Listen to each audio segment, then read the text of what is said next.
Hello,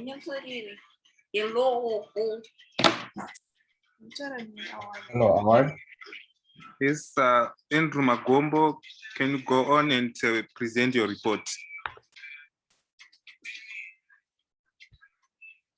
Hello. Yes, go ahead, Andrew. We can hear you. Thank you. Hello, everyone. Andrew Magombo from Malawi.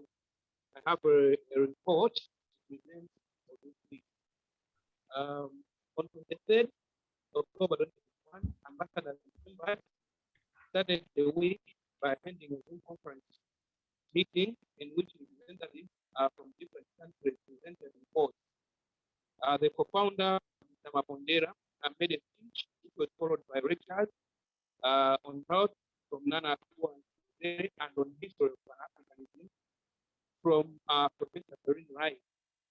On 26th October, we had our regular newsletter, which highlighted 8 categories: health, finance, legal, accommodation, food, transportation, beauty, and education. On 27th October, members and ambassadors were reminded and encouraged to do their due diligence, making business recommendations and sharing the love of the community to family and friends, with the overall goal of protecting Black people from racism and xenophobia. On 28th October, members and ambassadors were reminded and encouraged to confirm their attendance to the Zoom conference and to prepare and submit weekly reports. COVID-19 situation in Malawi as of yesterday, Friday, 29th October 2021, cumulative cases were 61,798. 9 were registered. Total recoveries, we have 57,188. 44 were registered yesterday. Total deaths, 2,299, and only one was registered yesterday. Total fully vaccinated persons, the amount is the total number of 552,758. This report was compiled by Andrew Magombo, an ambassador of Congo from Malawi. I am because we are. Thank you. I am because you are. Thank you, Andrew. Up next, we have Roland Gassam from Cameroon. Roland, can you hear us?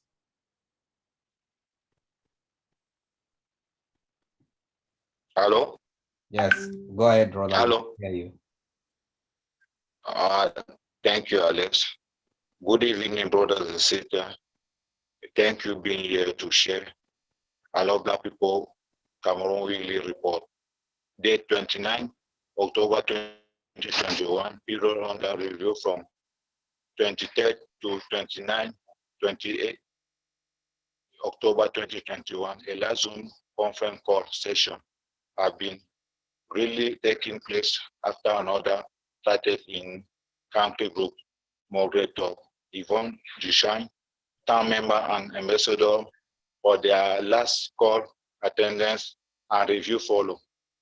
Concerning I Love Black People organization, priority is to keep safe and protecting Black community globally by using technology tools wherever located to build a safe health place and business recommendation in each category for Black-owned and Black-friendly economical independence.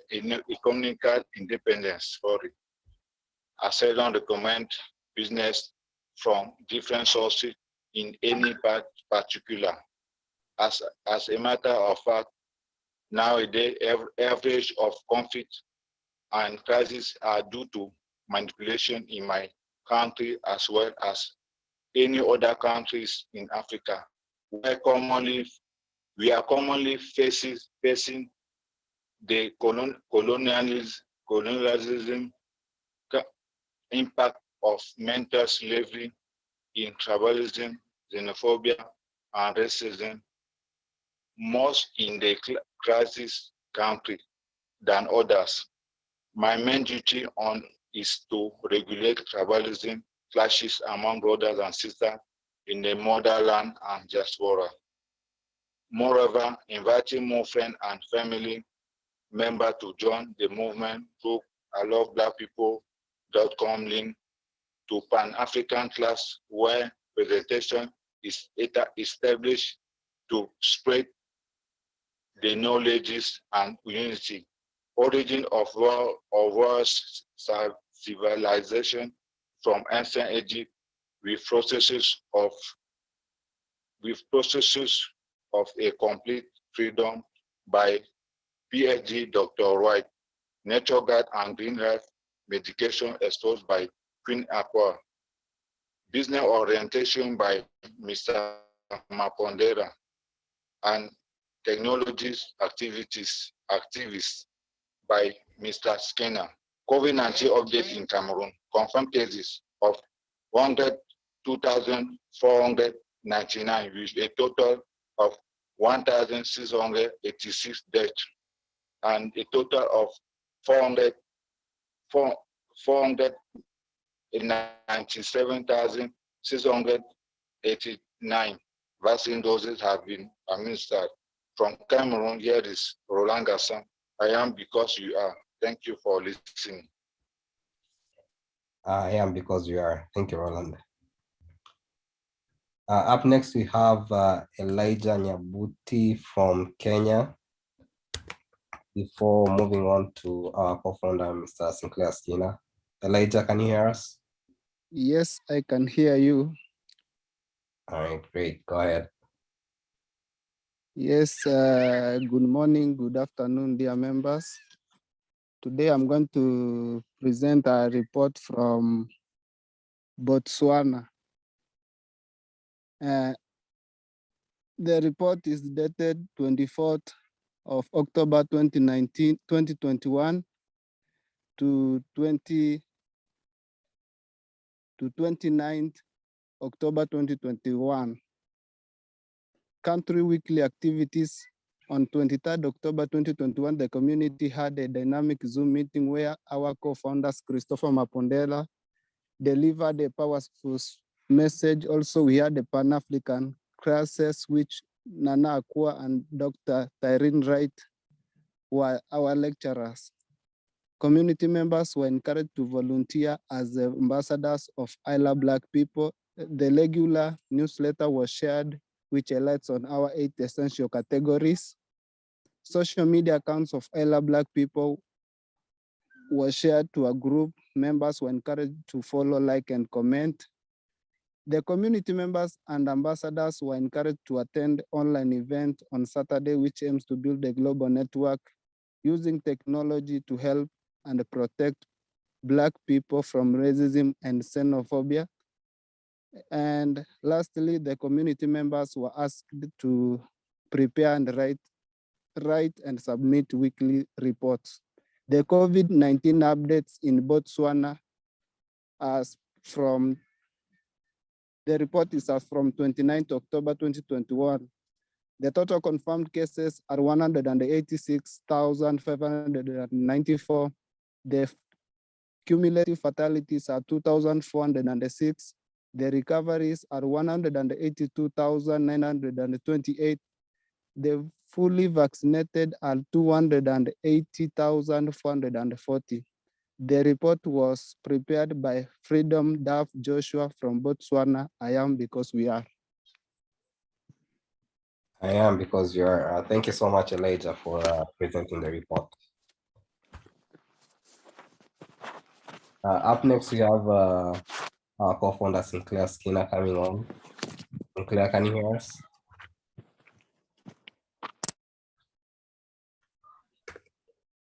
Can you hear me? Yes, we can hear you. Okay. First of all, thank you so much for everyone joining us today. And just want to say greetings.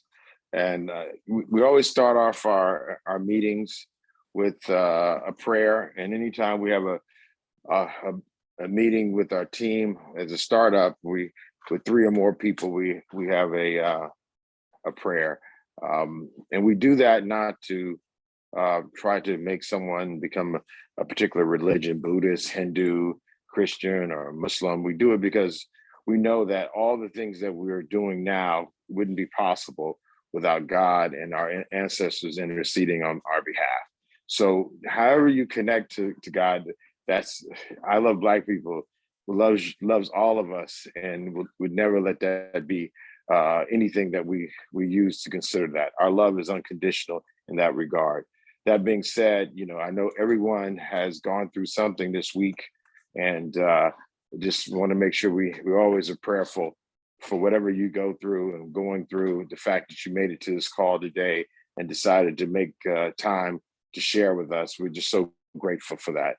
With that being said, I'm Sinclair Skinner, co-founder of I Love Black People. Our leader is Krista from Mapendera, who's my mentor. And our focus with I Love Black People, just to make it very clear, is that we're here to protect Black people from racism and xenophobia. That's our mission.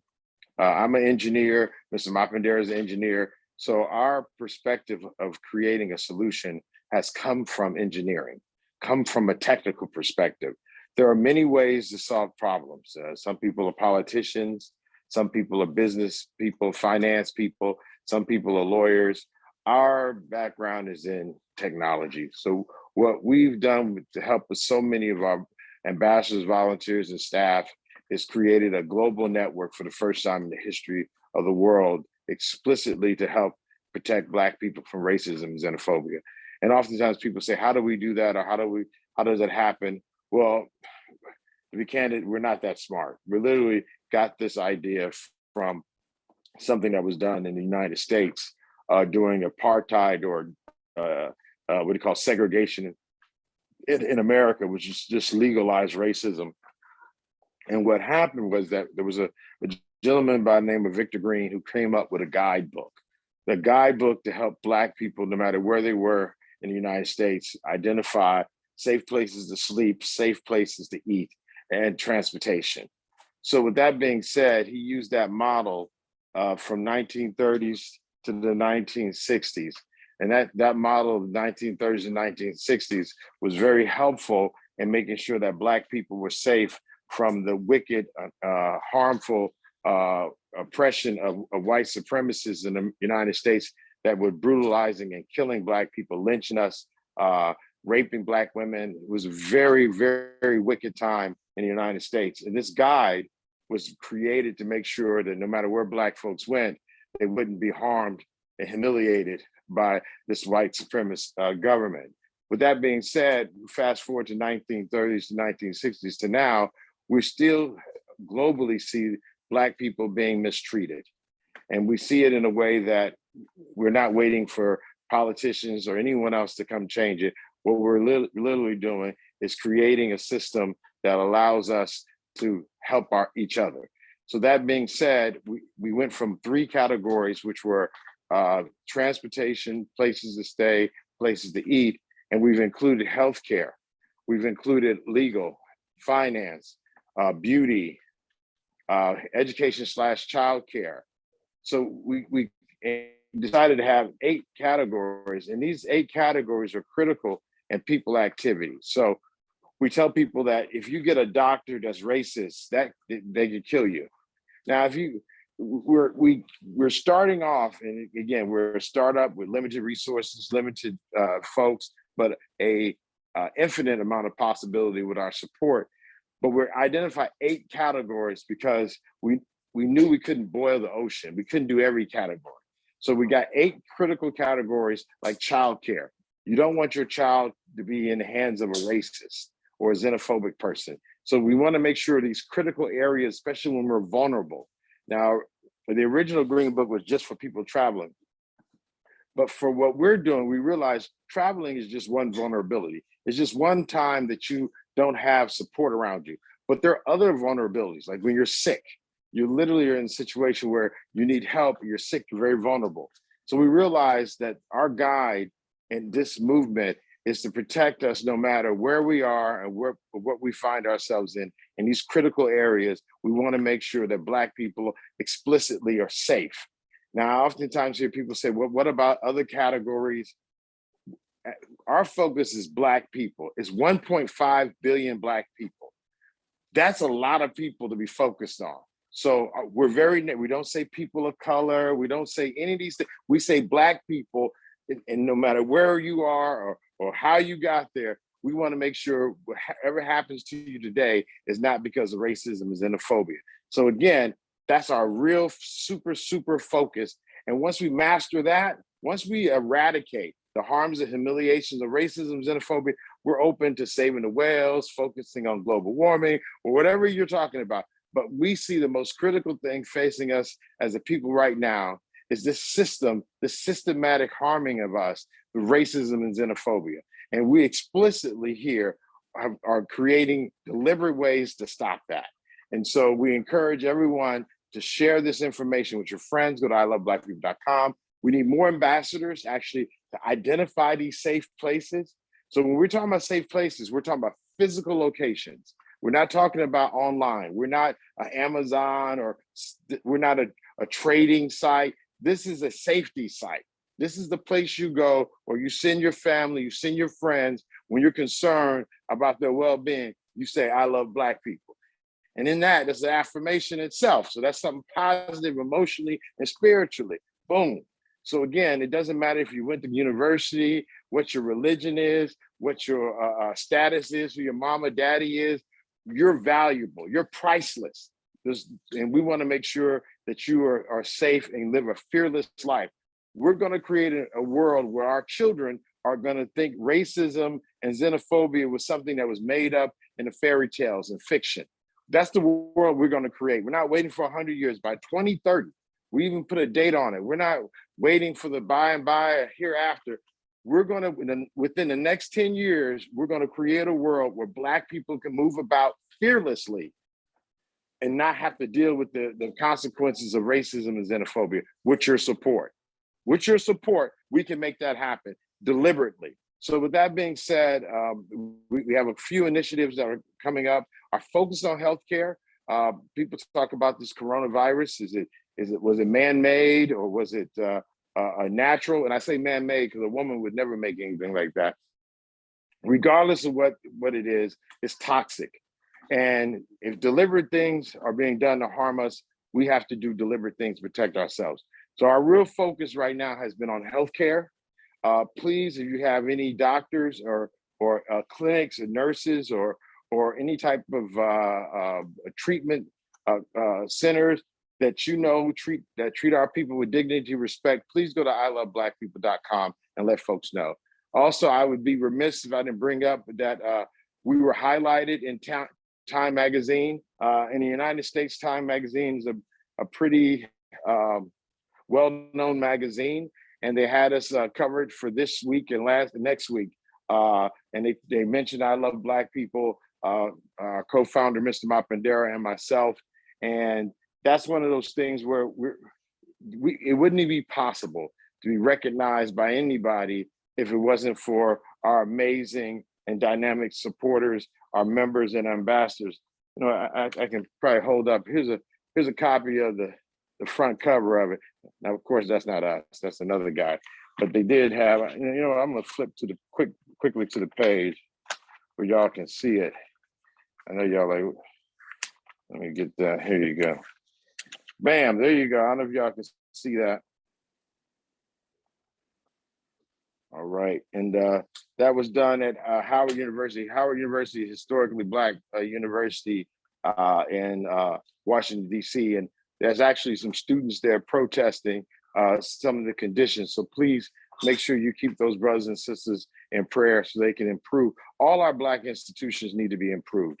We should never be satisfied with the status quo. Our ancestors and our children will always deserve the best from us. And that's what we have to contribute. With that being said, though, just want to also welcome, we have some people who've applied to be community outreach. And so we're looking for folks in the United States that can work part-time in community outreach. So some of those applicants are on the call. So I'll leave it open for a quick, some quick questions, because I don't want to take all the time from Mr. Mapendera. Any questions? Alex, we got any questions? No, I don't see any questions so far. Now, I see somebody posting things on here. Somebody, let's see this. This just be mindful. If you got people posting like advertising and whatnot on here, that's unacceptable. So I see a William Michael Cunningham. But before you post anything on this group, you always need to be respectful and you ask if it's okay. Okay. So that's Michael Cunningham. You know, we don't want to block brothers and sisters, but it's disrespectful. I don't come to your house and just start doing things. You don't come to this house and just do things. This is a respect thing. So we definitely appreciate all positive Black activity. But again, respect. Let's talk about that. One of the things I have people ask me about when they want to be an ambassador, they say, well, what do ambassadors get? What is a volunteer position? What they get is a world that's safe from racism and xenophobia. That's what they get. If that's not good enough, then this is probably not the movement for you. We're not here to try to make somebody rich. We're not here. This is not about turning the Black dollar over. We want Black folks to have money in their pocket, but we're very clear about if you have zero money in your pocket, your humanity is priceless. And we'll never let how much money you have be the determinant of if we're going to make sure that you're safe or not. So again, our focus is identifying Black owned and Black safe. And it's just not any Black owned businesses. There's poverty pimps out there. There's Black people who exploit Black people. Okay. But we hold people accountable on principle. Okay. We're not taking Black liars. We're not taking Black rapists or murderers. We're taking the best of our people. And we hold everybody accountable, including starting with ourselves. So with that being said, you know, there's a way to do everything. And everything is not for everyone. If this movement is not the you know what you thought it was, and there's other movements. Let me just say this very clearly. There's so many different ways to help our people. There's not just one way. And we'll never say that we're the only way to do anything. But as engineers, based on our experience, we're sharing with the world our understanding. And for those who see that understanding and agree with it, we ask for you to join and do as much as you can so we can be as successful as possible. And for those that disagree, that's fine too. We're adults. Grown folks don't have to agree on everything. That's a part of being a grown person. But don't just be disrespectful. And we're not going to disrespect you. We're always going to start off super courteous, super kind. That's the starting point. The ending point is wherever you want to take it. But I'm clear that we have to make sure we stay disciplined and focused, because we can easily get caught up in a lot of talking and rhetoric and debates. And after all that talking, nothing is done. So that's unacceptable for us at I Love Black People. What we do is we put the plan into action. We put the words into work. We don't just talk about it. I was about to say be about it, but that's a Master P thing, and that's a little weird. But my point to you is thank you for all those who've been so supportive. Our fundamental and our mission is to protect Black people from racism and xenophobia. Racial profiling is what we call it in the United States, but it's xenophobia and it racism globally. We thank you so much for your support. And with that being said, please continue to protect and love each other and create the world that we deserve. Thank you so much. Alex, I appreciate this. All right, thank you. So I'm sorry, I didn't touch base with Yvonne before we lost her. So we're having Mr. Mapondera or Nana Kua coming on next. Oh, let me get you. Yeah, I think Ms. Mapondera is supposed to come next. All right. All right, thanks. All right, thank you. Hello, Mr. Mapondera, can you hear us? Okay, I can hear you now. Yes, I couldn't unmute myself. Okay, thank you so much. It's always a pleasure. And it's also nice to listen to my co-founder speaking, giving you the words of wisdom as well, and putting things into perspective. Now, today, I'm going to talk about knowing ourselves. It more or less follows what my co-founder was also mentioning, in terms of us getting to know various enterprises that and institutions that welcome us as Black people with respect. Now, why am I talking about knowing ourselves? First of all, I want to acknowledge the fact that for quite some time, I think on this group, we tend to be focusing more on just what is happening in Africa, but we also have, brothers and sisters from the US, from other parts of Africa as well. So I'll try to be as inclusive as I can in my presentations. What we have really, we're not the ones who started off with. When Marcus Garvey and Dubois and so forth, started talking about Pan-Africanism, they realized that they could not talk about it in the absence of linking up with fellow intellectuals, with fellow activists on the African continent. That's why you find they got in, Kwame Nkrumah, you had Jomo Kenyatta, but that goes way back. I'm not a historian, so I can't give you really all the nitty-gritties, of the communication that has always existed between Africa and other parts of the world. But as I indicated, I think a few lectures ago, that Christopher Columbus was not the first person to discover the so-called, America. Africans used to come to America using the way the sea waves used to move. So they would know that the wave is going to be moving from Africa, going to the Americas, and they would prepare for that. And they would be making use of that wave energy to propel them to go to the Americas. And you find that the history of Africans and the Native Americans go way, way, way back and so forth. So today I just want to maybe bring things to the current situation. When I first came to the US, I found that there were two groups of Americans.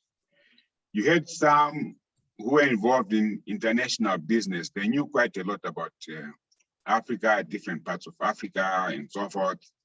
And then there were others who just didn't know where Africa was. And some of them didn't even know what was happening in the next state to adjacent to their own state. So that type of situation would be so amazing that how can somebody living in Mississippi doesn't know what is happening to someone in New York City or somebody in California and so forth. The same thing applies to us as Africans as well. We know most of our own countries. You talk to somebody in Zimbabwe and say, okay, what do you know about Rwanda? Maybe of late, because of more interaction between Zimbabwe and Rwanda, a lot of young Zimbabweans or Zimbabweans are beginning to realize that, oh yes, there's Rwanda, it's in this part of Africa, we do this and that and so forth. And of course, there are also some Zimbabweans that are moving there. But for the average person, he may not even know, where Kenya is, or where, Nigeria is, or where, Burundi and so forth. So as I said last time, as Pan-Africanist, one of the things that we have to do is to know what is going on with all our brothers, every part of the world. Must take time to know what is, going on in Sudan. I mean, just a few days ago, some of you may have heard that there was a coup in Sudan. Who staged that coup? It was the military against the wish of the people. But what is very interesting is that wherever there's a military coup, either the Western countries will jump onto it and start condemning the coup leaders and impose sanctions. There's all kinds of stuff that they do. And also their media will say so much about it. But if it is a coup that they support, you find that quite often, you hear very little about it. I think the Queen Sudan, it had international exposure, maybe just for a few days. And then after that, you don't hear anything about it. So you get to wonder what is going on. And this is one of those tasks that I say, as Pan-Africanists, we have to start analyzing, these kinds of events. Why are they happening? Who are the people behind it? What are the circumstances and so forth? Okay. The same thing that happened, like when we had issues in South Africa, I was quite happy to see that this group took quite an active part to make sure that our brothers and sisters in South Africa were fine. We offered, our help. If you have any situation, please contact, I Love Black People, and contact, other comrades, outside of South Africa and so forth. That's really what the spirit of Pan-Africanism is all about. But you can't help a fellow African if you don't know who he is, or where he is, or what situations he is faced with. As I was mentioning earlier on, as Africans, when we go to the US, in particular to speak more for USA, but you must also understand that you have got African people in Brazil, the whole of Latin America. I was not aware that every country in Latin America has got an African population there. But quite often you only hear the stories on issues of the dominant group. If they were under Spanish rule, you understand, you hear more about what is happening with the Spanish white people in their place. If it was, like Portuguese, you hear more about this Portuguese whites. I mean, take a country like Brazil. There are more Black people in Brazil than there are white people in Brazil. But for a long time, you used to think that Brazil was a white country, and the Black people were just marginalized, that they were almost non-existent. But now that the African world is becoming conscious of each other, we're now beginning to realize that, there are so many, Brazilian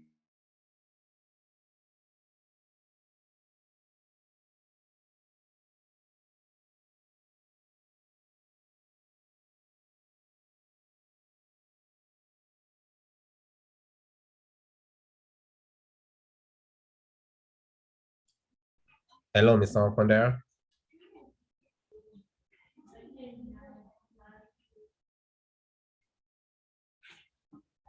Hello, Mr. Mapondera, can you hear us?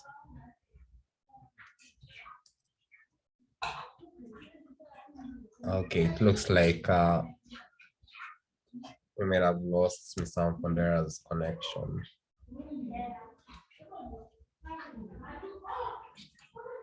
Let me see if I can get Nanakua on.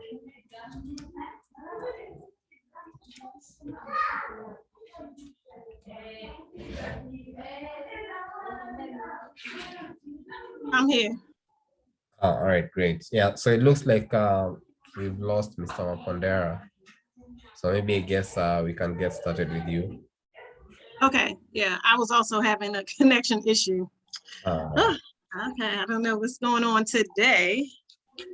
I was on my phone, but I prefer to be on my laptop. So greetings, everyone. I hope all of you are doing fine. Thank you for joining us. So I guess we had some delays and some other connection issues. So this week is the 4th week of the Pan-African Healthcare series. So this week we are talking about cleansing and detoxification. And if you are in the current WhatsApp group, you would have received the handouts each day with reading assignments. And so we'll go over that today, but we're basically talking about what cleansing and detoxification is in the body, and the importance of it, and different ways in which to cleanse the body. There are many different ways in which to do it. There are a number of internal methods, a number of external methods, and so we'll discuss those today. I'll highlight different foods and herbs in which to use in terms of internal cleansing. We'll focus on different baths,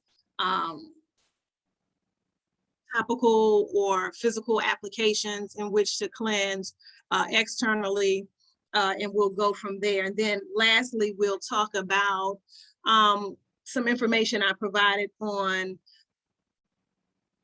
hypertension and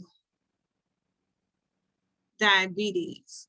So I am going to, and as I usually do with this class, I'd like you to participate in the chat, if you will, and maybe type really quickly some ways in which to cleanse or detox the body, why it's important to cleanse and detox the body, while I pull up the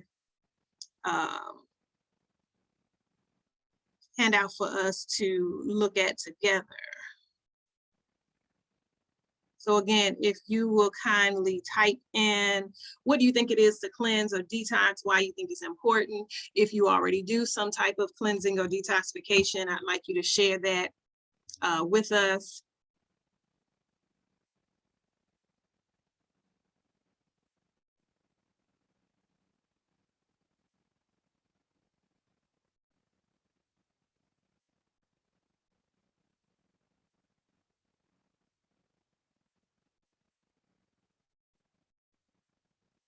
And if you'll allow me to share the screen, that would be great.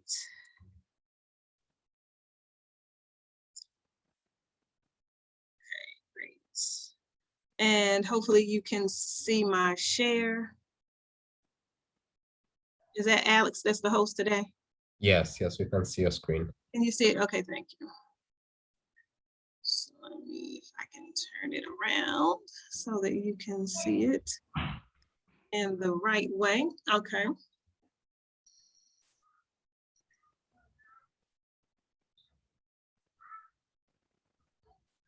Okay, so. Sorry, Nanako, right now we're just seeing like folders. Oh, you're not seeing the screen. Okay. So maybe you might have shared the wrong screen, I think. So you're only seeing the folders.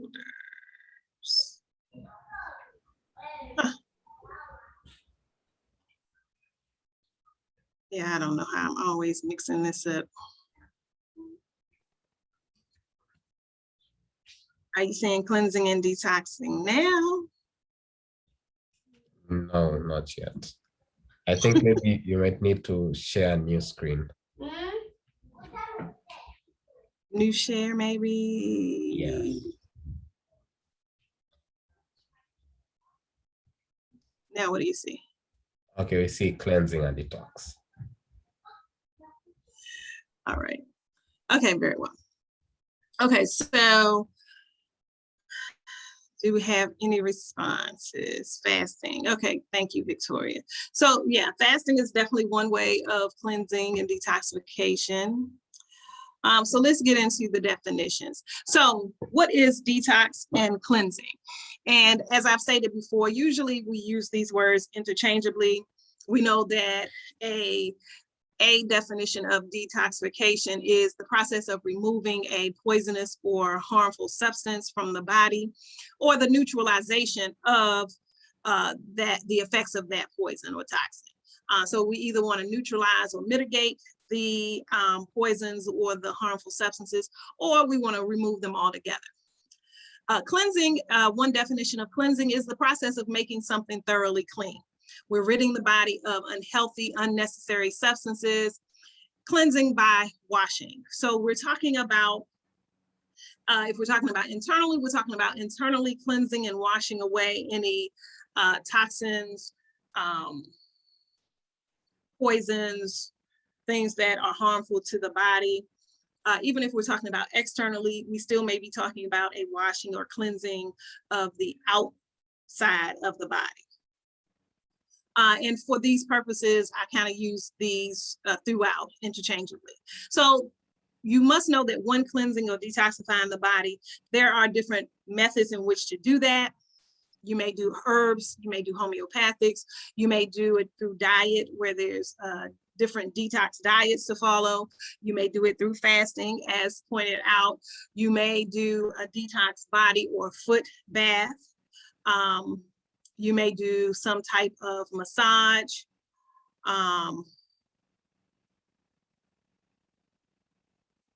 You may do some type of massage, and there's so many different types of massage, but there are massages that actually break up, I'll say, blockages and things in the body, shiatsu massage, deep tissue massage. There are different types of massages that specifically go to detox or cleanse or break up, and that would be that mitigation of harmful effects. So if you've been really stressed, you've been really tensed, and it's showing in your body, there are different massage techniques that can remove those harmful substances or the effects of those harmful substances from the body. And then we have skin brushing listed here, which I'll also talk about. But that is basically an outer body or outside body detox, knowing that we have the largest organ on the body being the skin. We know that a lot of our cleansing and detoxification will come through the skin.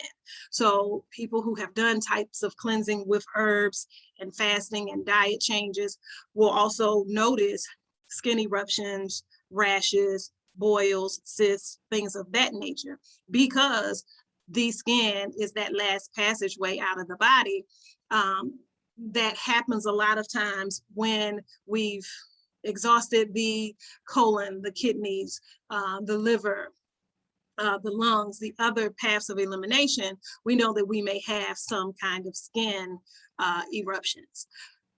So those are some common methods of cleansing. Some common side effects of cleansing and detoxification are body aches, headaches, body odor, bad breath, weakness in the body or fatigue, purging, and then skin rashes, right? So we've already kind of hit on some of those.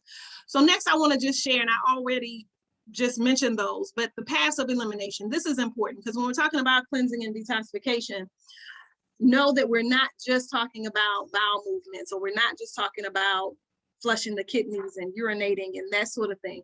Know that all of these paths of elimination are important to address when you're doing a cleansing regimen.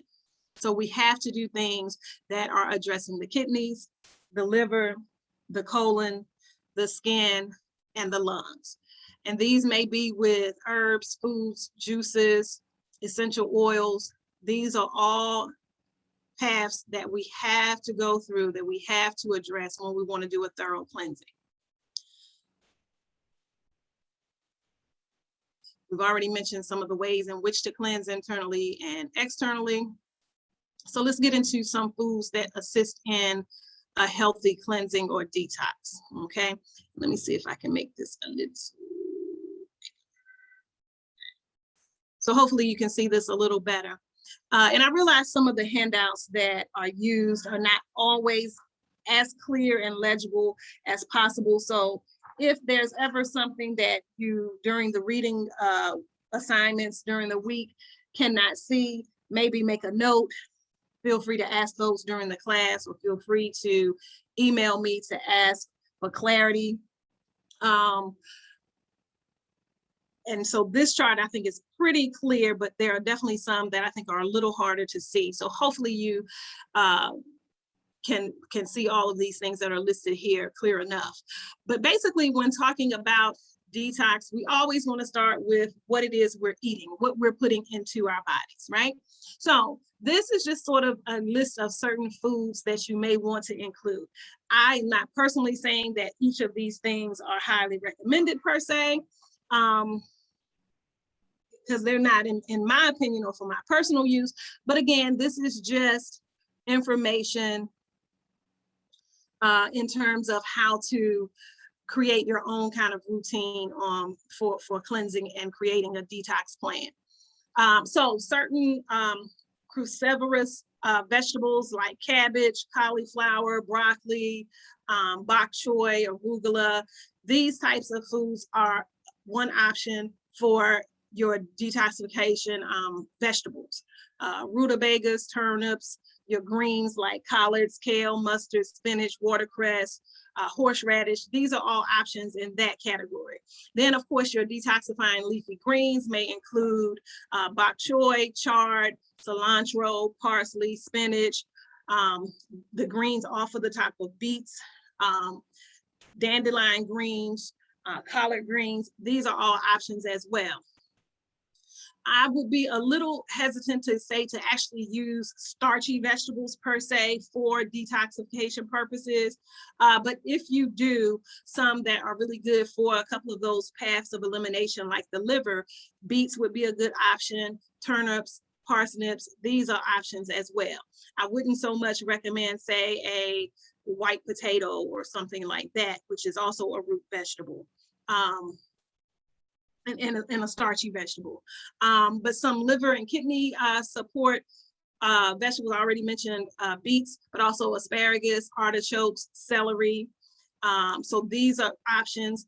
And just the list goes on and on, but I wanted to highlight that first part of the list. And then I'd like to kind of skip over to the next to the last list, or the third column, I'll say, nuts and seeds. We, of course, know that nuts and seeds will provide us some protein and fiber in the diet. What you would want to be cautious with is to not overconsume your nuts and seeds. And if we hit on it last week, I'm sure I pointed out when we were talking about stress release and managing stress and promoting relaxation, we know that nuts and seeds also, because of their mineral content, also assist in relieving tension. Here, I want to point it out in terms of how it can assist in the detox diet. But ideally, you always want to do raw, unsalted nuts and seeds. Even if they are roasted, even though most times they're going to be roasted with salt. If you can do raw, that's going to be your best and most nutritious choice. And then you also, again, with the consumption, you really only want to do about your palm size. Sort of a modest handful of nuts, maybe a couple of tablespoons. But you don't want to just snack cups and cups and cups throughout the day of nuts and seeds. These are foods that you want to do in sort of more moderation. Also, fats and oils, we know that these play a role in a good balanced diet. Oils that you probably want to focus on are things like avocado and coconut. And so that is overall detoxing foods to use. This handout here will specifically focus on foods to cleanse the liver. And not that these foods won't address some of the other paths of elimination, but this handout talks about foods that specifically address the liver. So we're talking about grapefruit, broccoli, walnuts, apples, green tea, carrots, turmeric, garlic, spinach, avocados. Some of these we've already mentioned, but this is just pointing out specifically how they assist with the liver. And if I can make this a little bigger, and let's see if we can see it a little better.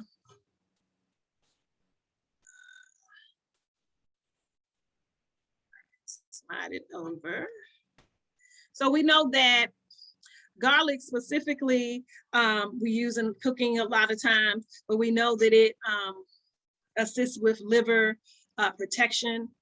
We also know that garlic is great has antibiotic properties, antiseptic properties. We know that it helps with assisting in lowering blood pressure and fighting infection and many other things.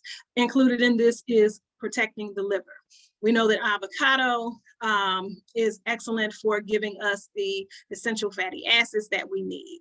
And always when we're dealing or talking about fat and oils, always the liver is impacted. Cilantro, and yeah, enlarging this is not much better at all, right? So I know you can't really see this handout, but cilantro, we know that cilantro is great with removing heavy metals, what we call heavy metals that we usually will consume through foods, through different things in the environment. So we know that mercury is a heavy metal. We know that it's found in certain types of fish. We know that it's found in mercury amalgams. They look like the silver fillings that are in a lot of people's mouths. If you got them a couple of decades ago, I think currently they're using these plastic composites for fillings. But we know that we come in contact with mercury. In vaccines, mercury is present. We know that we've come in contact with lead, depending on the paint, what part of the world you are in. Maybe lead is still used in paint. If prior to the 70s here in the States, we know that lead was used in paints. We know that it's still found in certain environmental situations. Makeup contains some heavy metals.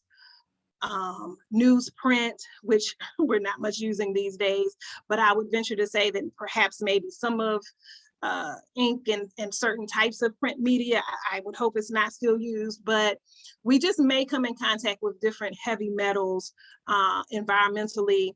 Aluminum is another one, and different food utensils, some of the cheaper foil pans and cheaper cooking utensils, some of the coated pans and such that we might cook our foods in that we buy that's sort of a little lower in cost. Know that everything costs one way or the other. So we sometimes expose ourselves unknowingly. So heavy metals is an issue, even if you think, oh, I don't eat or drink metals. It's found in water, if you're doing tap water. So there are all kinds of sources. So I don't want to spend too much more time on that. But cilantro is great with removing heavy metals out of the body. Beets, turmeric, all of these we know are great for the liver. So let me move on.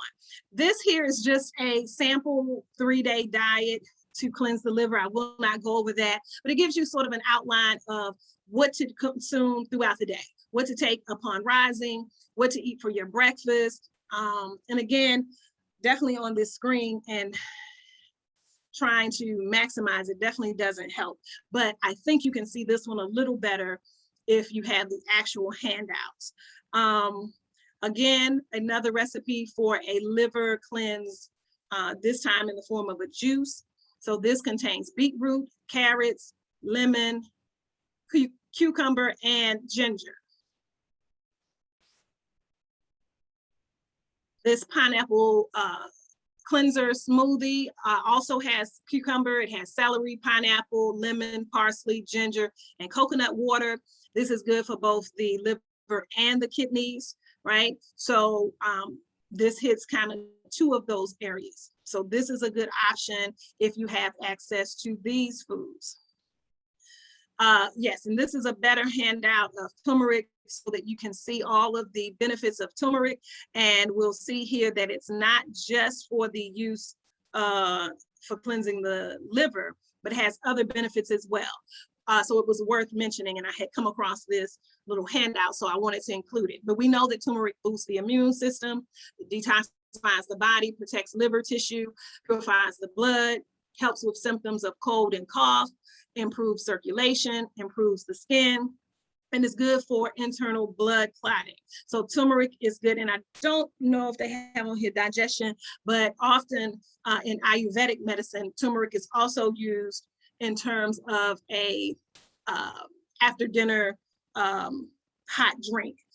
They call it golden milk, where they'll use in Indian culture, they probably are using, goat's milk, but you can also use almond milk, coconut milk, rice milk, you know, some nut milk, or, you know, if you do regular dairy. But basically you simmer down the turmeric and you can add half parts of ginger and black pepper. And you kind of cook it down, stirring it in. It turns this really golden, pretty color. But it's a good after dinner drink, hot drink that helps with digestion. So even though digestion is not listed here, turmeric is also good for that. Moving specifically into the kidneys, here is just some really good kidney cleansing foods: lemon, cucumber, celery, parsley. We know that all of these things kind of sweep through and cleanse and flush out the kidneys. Moving into the colon, we know that these foods here, among others, are excellent choices for the colon. And again, the colon is definitely important. It is sort of the body's dumping ground. We have to make sure that we move all of that waste out so that it doesn't remain in the body. And then what we call putrefy, or kind of develop into sort of a cesspool and a breeding ground for disease. So we know that foods that the body has already absorbed the usefulness of it, the nutrients, and all the healthful benefits of the food, we know that once everything has sort of been processed out, what remains goes into the colon or the large intestines. And we have to move that through and out of the body. These are foods and herbs that help with that. Flax seeds, alfalfa, spirulina and wheatgrass, chickweed, cascara sagrada, fennel seeds, aloe vera, peppermint, mango, yogurt with live active cultures, or what they call probiotic yogurts, fermented foods, and organic fruits like those high in pectin, like the natural fiber, apples, grapefruits, grapes, papaya, things of that nature. So these are just some ways of cleansing the colon. And we know from previous discussions how important bowel movements are, but this handout, I can turn it around. This. So we know that this is important to take note of, because in addition to keeping track of how many times a day you have a bowel movement, you also want to keep track of the formation or consistency of the bowel or stool itself. So this chart helps you to know what it should look like and maybe what it shouldn't look like. So we know that we want to avoid the extremes. Type 1 and type 7 listed here on this stool chart, we know are not good formations or structure of your stool. We know that type 1 is hard, lumpy. It was hard to pass. This is a sign of constipation. We know that type 7 is watery, entirely liquid. This is a sign of diarrhea. Where you really want to be is around 4 and 5. You want it to be soft, smooth looking. And of course, we know we're not touching and manipulating the stool, but from how easily it's passed from the body, whether it kind of breaks off easily, whether it's kind of clumpy looking, but not rock solid and not liquidy, we can get indication of the healthiness of our stool. So this is a chart to kind of give you direction in that regard. Okay. What I haven't so much talked about is the lungs. So let's talk about how to cleanse the lungs. We know that breathing is one of those voluntary and involuntary movements. So thank God we don't have to think about breathing. That's a gift from God that just sort of naturally happens. But we know that in order to remove carbon and other toxins, toxic gases from the lungs, we have to do what is called conscious breathing. And this is what strengthens the lungs. This cleanses the lungs. This gets any toxins from out of the lung and bronchial passages. And so conscious breathing should be employed when doing some type of cleansing or detoxification ritual. It can be slow, deep breaths.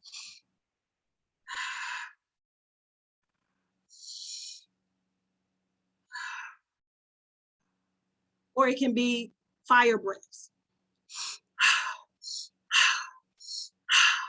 Or, right?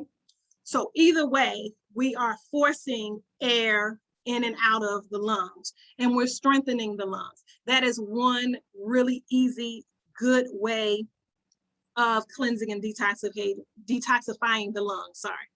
And then I talked a little bit about the skin earlier, and we know that one way in terms of detoxing the skin, in addition to being cautious about what you put on your skin, right? We don't want to load our skin up with, well, first of all, we don't want to cleanse our skin with a lot of detergent-based cleansers, right? We want to make sure that we are using good, natural, healthy soaps, not detergent-based soaps that are more fitted for washing dishes or clothes. So you really want a natural soap. And then we want to make sure that we're not intoxicating our bodies through our skin with heavy lotions and creams, again, that are made with a lot of parabens or alcohols and things like that that are not healthy for the skin. So you really want to be careful about what you're putting on your skin. Trying to stick to maybe natural butters, whether it's shea butter, coconut, cocoa butter, coconut oils, avocado butter. There's so many natural nut and seed butters and oils that we can use for skin moisturizers. But even in addition to that, skin detox can be through dry skin brushing. And what we do with dry skin brushing, and I'll try to remember to add maybe a handout on that. But basically, dry skin brushing is something that most people will do when they're doing some type of cleanse. If they're doing a 3-day fast, a 21-day detox diet, or if they're doing a month of elimination diet where they're not drinking sodas or eating fried foods, or I know some people do these things around Lent and they avoid certain things for 40 days. Whenever you may be doing some type of cleansing or detox, during that time is also an excellent time to do dry skin brushing. And so you basically will get a natural bristle brush.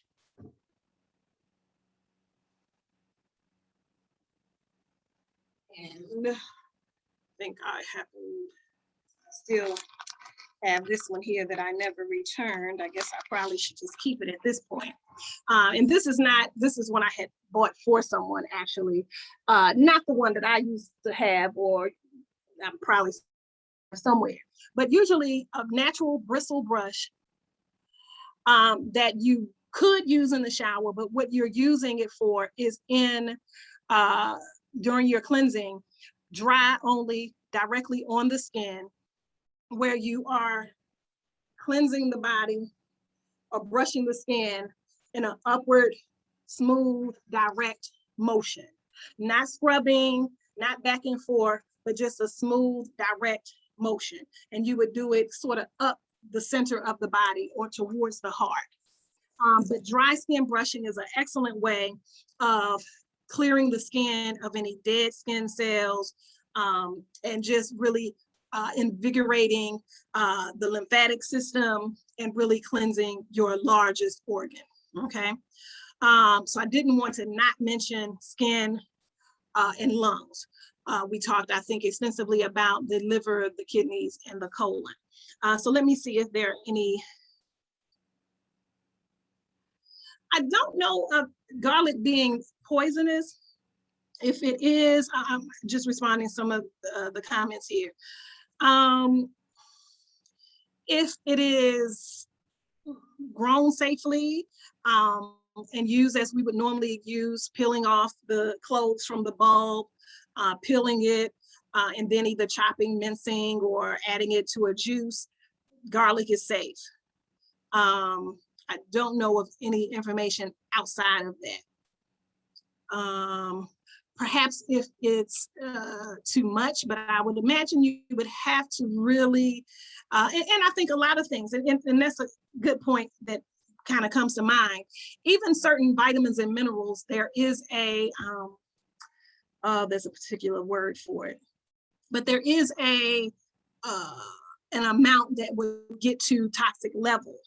But usually these are such extreme cases that, you know, I can't imagine how much, or I don't know specifically how much of a particular vitamin or how much of this garlic in particular that you would have to consume before it would get to toxic level.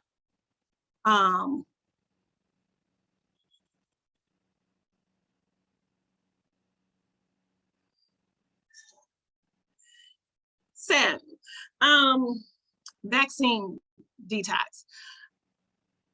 I'm sure there are, and usually homeopathics are really good with this. What I have heard that people have used different detox homeopathic remedies to sort of remove toxins from the body. Mecca, I'm responding to your question without reading the whole question. But yes, I don't have in mind the specific homeopathic remedies, but I have known of folk using homeopathics to detox the body in that way, and of those particular toxins.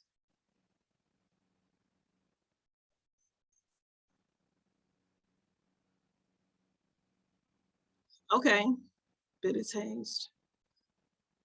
Okay, so Anna is referring to an herb used in Mozambique that's good for the blood and the kidneys. Awesome, excellent. Okay, so they boil it. It can be served with peanut powder. Fruit can be used as food. Excellent. And I appreciate that information, because that is what's important to know, because not every herb or food that I would mention here is found everywhere, but all over the planet, definitely throughout, you know, the continent, there are so many wonderful plants and herbs that are used for healing that I wouldn't know, or that everyone in different parts of the world wouldn't know. Mormadica also, and I've been traveling to Ghana for 20 something years, and I've not mastered not any one of the languages there. So language is not my strong suit. In that regard, I feel really dumb and small. And yeah, I can't tell you how much ridicule I've gotten over the years of, you've been coming here this long and you still don't know the language. I'm not good at language. I'm not a great linguist. So I probably chopped up this ill attempt of saying this this name that's listed here. But thank you for sharing about that. And if you all can see it in the chat, you can look for yourself and learn about that, especially if you're in or around the Mozambique area.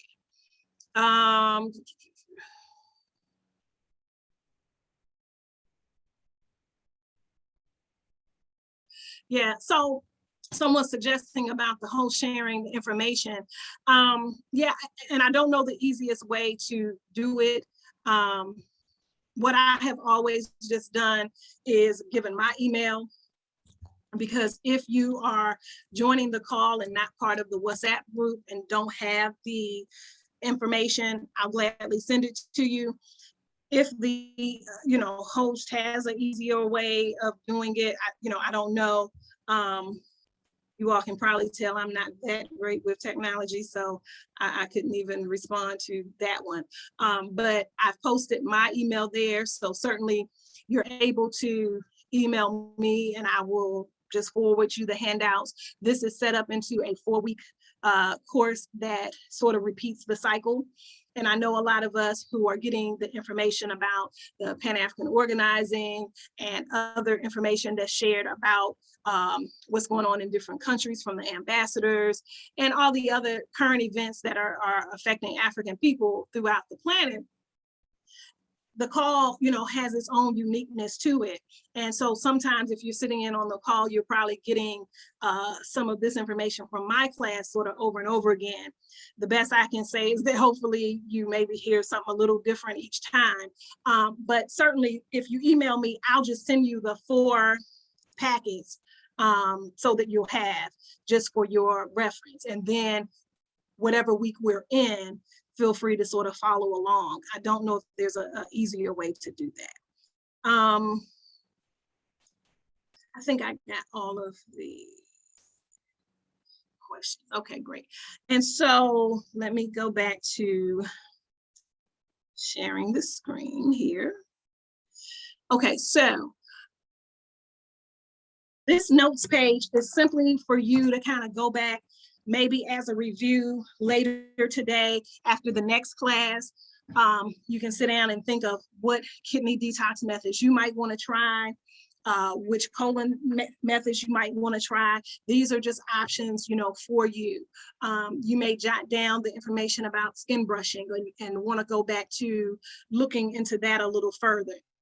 But that's simply what that notes page is for. I included these next two sets of handouts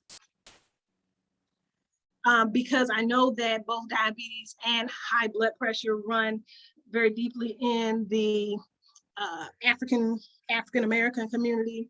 And I know that some of it's based on diet, probably largely based on diet, but of course a great deal of it based on stress and lifestyle and all of that. So, and again, as I stressed last week, I can't say enough how important it is to manage your stress and how to really deal with things to minimize situations that welcome disease.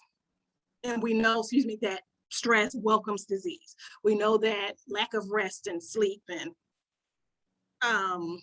anything that makes our minds kind of get clogged and what have you, we know that this is creating an environment, a toxic environment, and it's creating a breeding ground for different conditions such as diabetes and hypertension and other cardiovascular diseases and other, issues that we're prone to. So this handout is, as you can see, it's clearly from this website called Death to Diabetes. This is a 400-page document. This is sort of their, I guess, little synopsis of it. I just wanted to include this for you to see, where they talk about controlling weight, losing weight, managing your blood sugar levels, really understanding about the glycemic index, how to eat, especially when dining out, just all sorts of information you'll find through this website. And it talks about how the authors really kind of navigated a particular exercise program, eating habits, stress reduction, and other activities to really kill diabetes, right? Quote unquote. And so that information I included as a preface for the glycemic index. This is, and I keep saying, and I end up forgetting, I'm gonna have to pull this out. I don't think this is the best glycemic index food chart. Oh no, my battery's running late. No. So now I gotta move. So I don't think that this is the best handout for,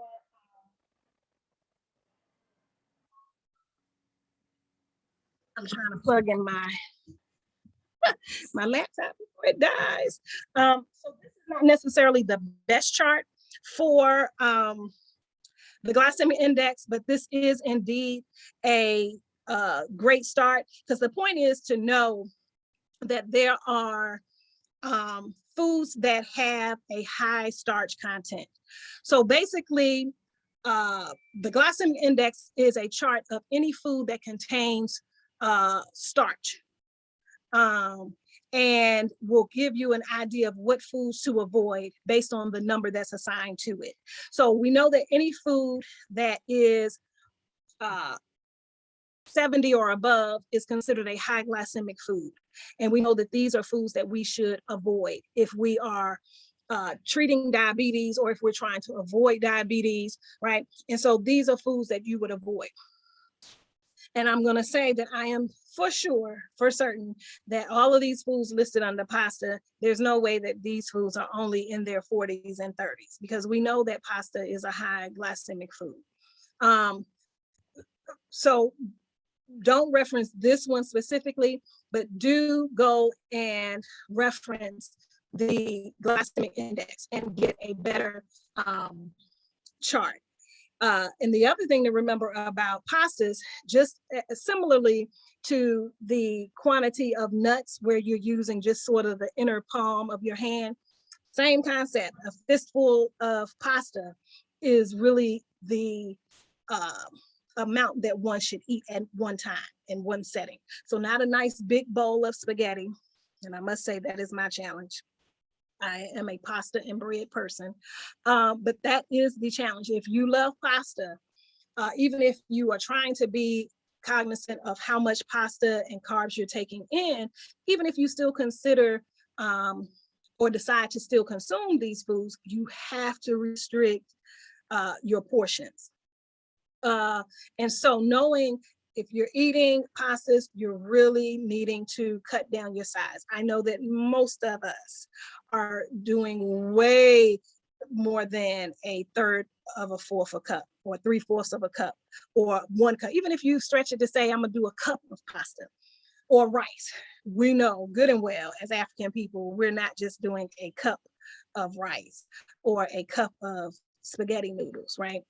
So that's the important key, in addition to knowing just what foods to start with in the first place, right? So the glycemic index can really change your life if you are diabetic, or even if you're just a little thick around the middle and you're trying to fight off diabetes, or if you're overweight. This is what you really want to follow, because we have talked about in the week 1 that carbohydrates are an essential nutrient, right? It is a macronutrient, right? It's necessary for providing fuel to the body, but we have to choose the best options for our carbohydrates. The glycemic index allows us to do that. We know that root vegetables are going to be higher glycemic foods or higher starchy foods. We know that our sweet fruits like mangoes and pineapple and melons, we know that those are going to be higher glycemic foods. So these are things that we either have to learn to either avoid or really do in strict moderation. The next chart, the high blood pressure chart, I really like this chart because it gives you indication of the different stages of hypertension. So it really lets you know what is the normal range that may be anywhere from 130 over 70, right? But then any variation of that, it tells you at what stage the high blood pressure is. So even if you're a little high and it's up to 150 over 100 or 150 over 90, we know that's sort of a mild stage 1 of hypertension. Or definitely if we've gotten up to say 200 over 120, we know that that's really a severe hypertensive issue, right? And this is good to know, especially if you're prone to hypertension or you're borderline hypertensive. Keeping track every day, if you have a blood pressure cuff, keeping track of where you lay in that in this chart is going to be good. This is when you would know whether to go and seek medical attention, especially even if we go once a year. Things can change so much in a year, and I think we've learned that with the pandemic, or anybody who's ever had some kind of great loss or health challenge. Change in finances. So much can happen in a short period of time. We don't always want to wait until, I'll wait till I go for my checkup, next year. If you know you're overweight, if you know you're really stressed out, or if you know a particular condition runs in your family like hypertension, this is something you can track and monitor for yourself. The outer sides of the chart here, I think is very helpful. I like how they did this, where they give you foods to avoid, like the obvious high salt foods, medium salt foods, saturated fats, hydrogenated oils, right? Then they give you the yes foods. They tell you high levels of vitamin K, of calcium, things like that. And they list the foods in which to include, right? Water, broccoli, bananas, avocado, apples, right? They even list amino acids, essential fatty acid foods like flaxseed and fish oils. They tell you herbs like the hawthorn berry and garlic, right? And even tell you why. Like they say, garlic has lots of selenium, That's a mineral, right? It's on that mineral chart that I gave you in part 1. It even lists other minerals that are great for lowering blood pressure: calcium, magnesium, potassium, the vitamins. Even gives you other food and habit tactics for lowering blood pressure. Stop smoking if you smoke, exercise, reduce your weight, lower salt, no caffeine. So really use this chart as a really good reference, even if you're not already in that level of mild or severe hypertension, but also as sort of a preventative tool, okay? So I think there are, let me see if I can grab these comments really quickly.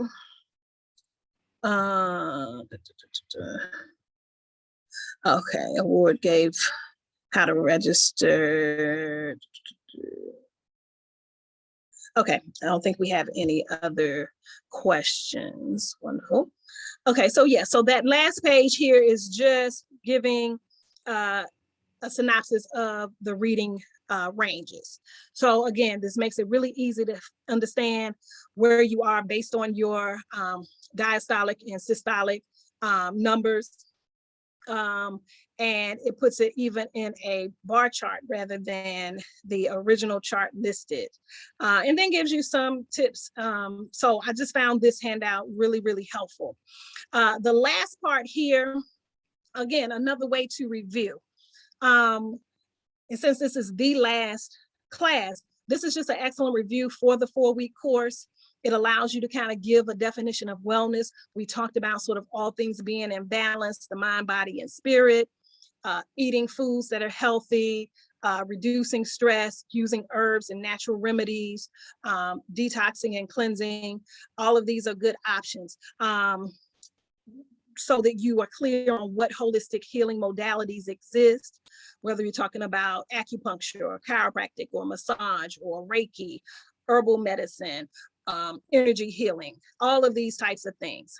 These are different healing modalities. We talked about what the cause of disease is. We know that disease is caused by malnutrition, right? And toxicity. And just all these other principles. And so I think I'm out of time, and I know we got started late, or I got started late, but because I'm always on a time schedule, I'm still going to, finish on time, even though I didn't have all of my time. But if you have any questions, feel free to email me. I've dropped my email into the chat. And we will start this cycle back over next week, and I look forward to you all joining us then. So as always, I bid you good health and peace. Have a wonderful next class and the rest of your weekend. All right, thank you. Thank you so much, Anakwa. I see we have Dr. Wright on. Yes. You have to give me permission to unmute. Yes, we can hear you. Okay. All right. Okay. So, and you'll see me shortly. Welcome, everyone. Welcome. Yes, the 4th week has snuck up on us, and I don't know. I'm sort of wondering like how that happened. I need to go back and look at some things because I see something on my schedule that's different. But okay. So I sent out some reading materials, and we skipped a meal called Cabral last week. I'm going to be loading a couple of things up during the session, namely one of them being a film called Cuba, an African Odyssey. And this film in particular chronicles the liberation struggles in Africa from the lens of Cuba in particular, Cuba in the context of giving some assistance to African liberation struggles. Why do I use this? Once again, we're never fixating on anything or anyone beyond outside of us, African people, Black people. However, what we're using it for is to simply highlight the path, the journey of African liberation struggle. So this particular film has like a good narrative and recap of that in particular. So that's the only reason why I utilize it for that purpose specifically. And it gives you some of the basic ideological position from which many African leadership would wage liberation struggles, right? Namely, Amilcar Cabral. And you're going to get all the readings as we finish up. This wasn't my plan to, I don't know, it seems like time. I don't know. It just didn't work out the way I wanted it to this time. But we are going to touch on some of the major proponents of the African liberation struggle and the progress of Pan-Africanism in the world, okay? Just so that we don't miss out on that part of the course, all right? That being said, I'm going to share my screen and start with the film, and then while the film is playing, just briefly, because you're not gonna watch the whole thing, I will then add not only the film, but a couple of documents that are useful in this study regarding organized efforts of Pan-African struggle, as well as specific documents that detail the ideological position of African leadership, people like Nkrumah, right? A little bit from Sekou Touré. Who else? A little bit from Marcus Garvey, some of Du Bois and the Pan-African Congresses. So you will get that document. We might not be able to fully cover it, but I am going to address it to some extent. So on and so forth. But this film, which this is why I love YouTube, because even though they try to fight the good fight and keep some really important things off of there, they never seem to win. Somebody is bound to still put it back up. And this film has been put up and taken down on many occasions, only to survive again, which is a good thing. So we're going to definitely get a chance to look at some of Cuba and African Odyssey. So I'm cueing that right now. What I want to do as I cue it, and of course, can I have permission to share my screen? Is yes, that Alex? Oh, okay. So Yvonne, that's you here? Yes. Okay. So just to begin,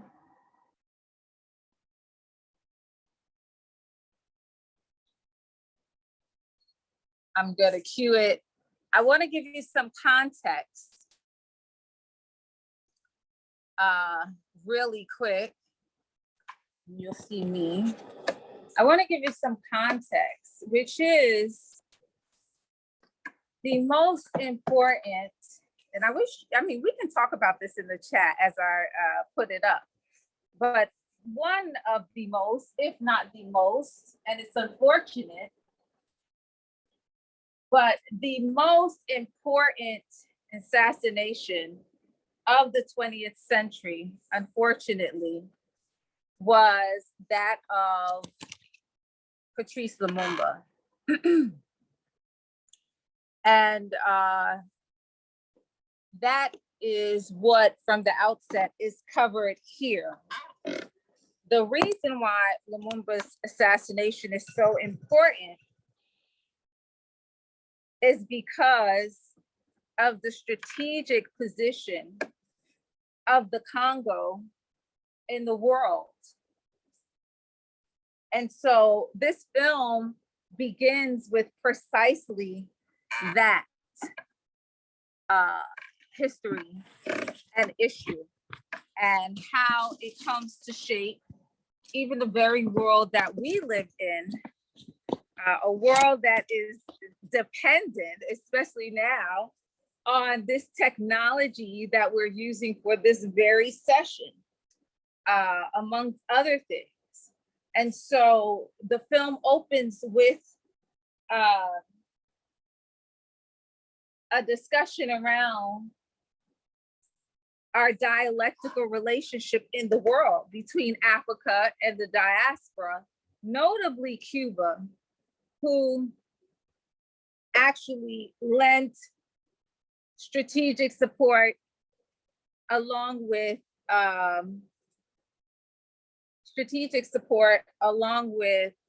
military support to African liberation struggles, which is extremely important.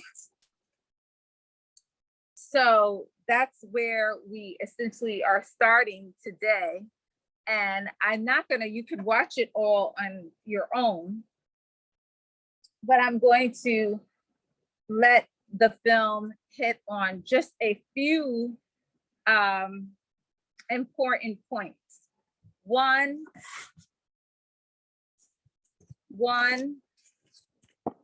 hold on, I'm trying to get my camera together so you guys can see me. I'm gonna let the film hit on a few important points. One being, oh, okay, there we go. I couldn't find the button for a second. One being the relationship between Nelson Mandela and Fidel Castro. It starts with that. However, it goes quickly into the issue of the Congo and Patrice Lumumba. And that's very important, primarily because of the simple fact that it's a famous or just a well-known fact that whoever controls the Congo controls, and its 9 surrounding countries, controls the bulk of the world's resources and therefore controls the world. Just imagine that, okay? And we have so much trouble getting us to understand that we inhabit the places in the world that are most important, very simply put. So the film begins with that, and then the assassination of the politics around the assassination of Patrice Lumumba. This feeds to the point that I'm going to make once I do get to the lecture part, which is that sometimes we think that African liberation, African unity is not important. That like, why should people care if we're unified? Okay, nobody should care. It shouldn't be an issue to other people. And so we underestimate the importance of our own liberation and how important it is for the rest of the world to disrupt our liberation. So, and our unification, most importantly. So how invested the rest of the world, and this is, if we were to look at the Congo as a case study, this would be a master blueprint and case study of precisely that. So many people were invested in the disunity and chaos in the Congo and disrupting unity in the Congo specifically, but also in the surrounding countries, which have a bulk of the world's resources. The everyday Congolese person probably couldn't imagine it. Side note to everybody, I might share something in the chat. If you're in the Western Hemisphere, it's Congo Week, which is really Congo Month.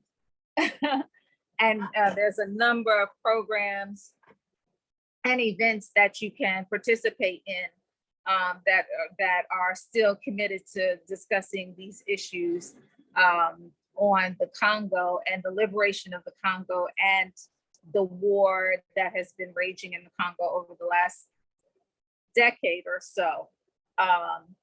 So that's just an FYI, but that's where this film begins. I'm going to skip the film to deal with Amilcar Cabral, which you should have just read. He wrote 2 pieces that I gave you, and it comes from a book called Return to the Source, which you can actually still get that like on Amazon or something like that. However, I gave you 2 of the most important pieces, but not, I can't even say that, but 2 important pieces, not most important, because I didn't give you the piece on women and the role of women. And I see, you know, our sisters are warriors. So I did not include that, but I will still share that because I have a gang of articles and documents I still have to share with you, even though we are at our final session, it seems like. And I have to go back and look at that because I'm not sure why. Anyway, I just feel like schedule-wise, we're a little off. Okay, so that being said, Amilcar Cabral from the country called Guinea-Bissau. You read his piece this week on national identity and liberation, but he also read his other piece where he addresses the diaspora, specifically Black Americans, and that lends to the conversation around our dialectical relationships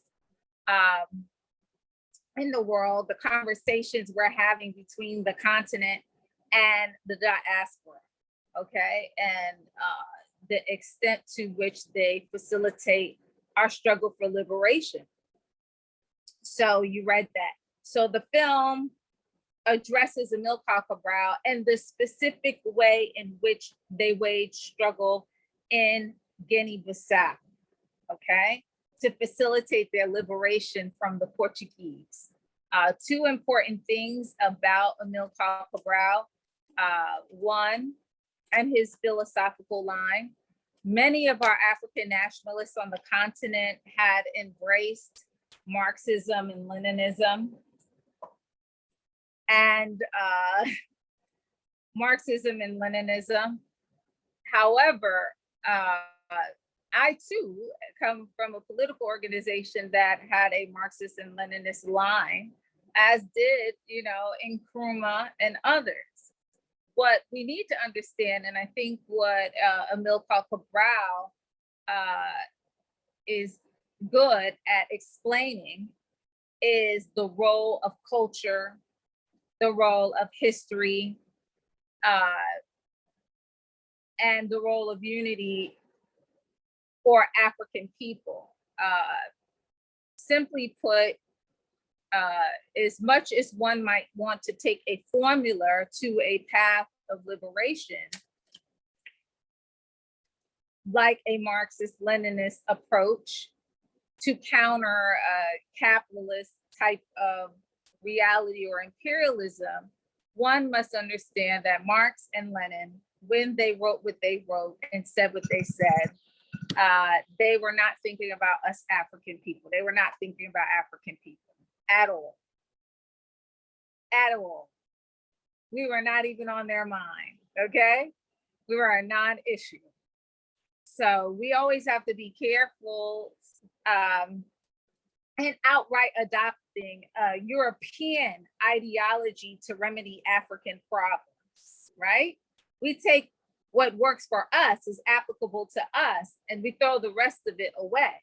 And I love that about Amilcar Cabral, in the sense that a Marxist and Leninist line will tell you that you don't need to invoke history, you don't need to invoke culture. You just need to have a material analysis of your condition and situation, right? An assessment of what working people, the working class, is going to do. However, the reality is that for us, a people who were culturally dominated in order to be colonized, whose history was erased in order to be colonized, our liberatory process has to include those very things. It cannot be devoid of those things. Okay, so this idea that emerges amongst many, where there's this total Marxist-Leninist line, and it's devoid of an understanding that we have to invoke history, culture, reclaim our culture in the liberatory process. This idea that we can't do that and wage a true struggle is not correct. We as African people have to reclaim our history. We have to reclaim our culture.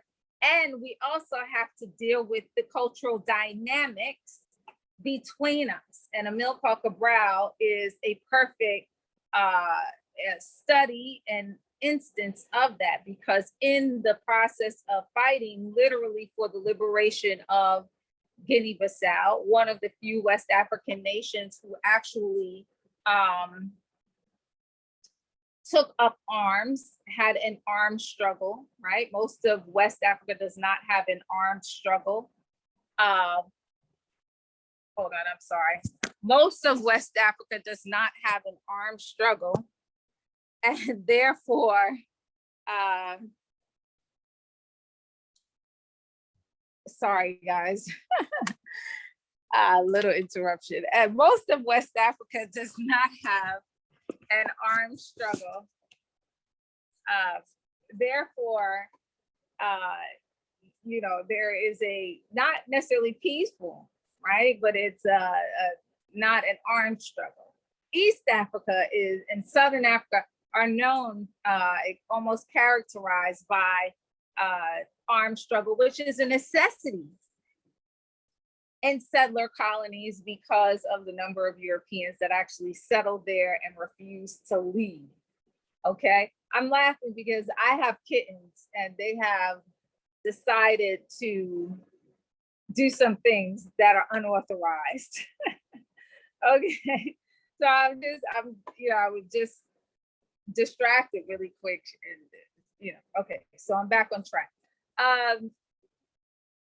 So we will look at Amilcar Cabral in that respect, because he is the one who talks about, with those of you who have posed questions to me about ethnicity and ethnic conflict and the role of unity. Our job, never be confused, our job is to struggle for unity between us. And then unity will do what it does, which is insulate us and protect us. Okay? Usually we think the struggle is all external, right? And the work is really internal. That's why this is an ideological development course. Amilcar Cabral acknowledges this because he understands that prior to the colonial borders being drawn in Guinea-Bissau, we were all very different people on the continent with various cultures, right? Various ethnicities, speaking different languages, some similarities, some commonalities, but certainly many differences too, right? The oldest neighbors, the oldest friends, and yes, the oldest foes. We have the oldest relationships in the world. We are the world's oldest people. So this new thing called colonialism and white supremacy and culture and imperialism is relatively new to African people. And those Europeans cut colonial lines, forcing some people together with people they are very unlike, and dividing people who are alike, right? And now forced into these colonial borders together, numerous ethnicities now have to come together to fight and struggle against a common enemy. Amilcar Cabral recognized that struggle, common struggle, and the words are essentially that the struggle will prepare the people for the victory of actually being one unified nation where they had never been unified before, right? In other words, what is known as Guinea-Bissau was comprised of various ethnic groups and regions and people who were different. Some were the same, but many were different, right? And this common struggle, literally taking up arms against the imperialist nation, the Portugal, would prepare them for functioning together as a nation. It would be the first thing they do as a unified group. And therefore, in spite of the support of Cuba and Fidel Castro, Cuban soldiers were not allowed to put their boots on the ground and take up arms. So they're there, but they do not take up arms in the struggle against the Portuguese, okay? It also is one of the notable cases where women were engaged in armed struggle. I had the opportunity back in the late 90s to meet some of the women who fought in Guinea-Bissau in the armed struggle. And so it was a very real thing that the people, the regular working person, was part of the struggle in a place like Guinea-Bissau, which is notable for West Africa in particular. And I'm not trying to take anything away from West Africa. I'm just saying that West Africa, we know, most often did not have armed struggle. So I'm gonna leave it at that. Every now and then I'll interrupt this little piece on the Congo, primarily because I just wanna kind of over narrate it. I don't want us to fixate on the agents of white supremacy and culture. You have a couple of people from the CIA who explain what happened in the Congo. We are using this specifically for the purpose of understanding how Congo went from Belgian colonialism to international colonialism, where countries like the United States, who claim not to have territories in Africa, literally would have their hands in Africa, controlling and disrupting the destiny of African people for the purpose of exploiting the resources. Okay, so that's all we're using it for, right? And to understand and recall, part of our liberatory process is to know and understand that particular history and what its implications are for us going forward, okay? So we fixate on no man, no woman. We are paying attention to the ideological line and position, okay, most of all. All right, so let me get that started.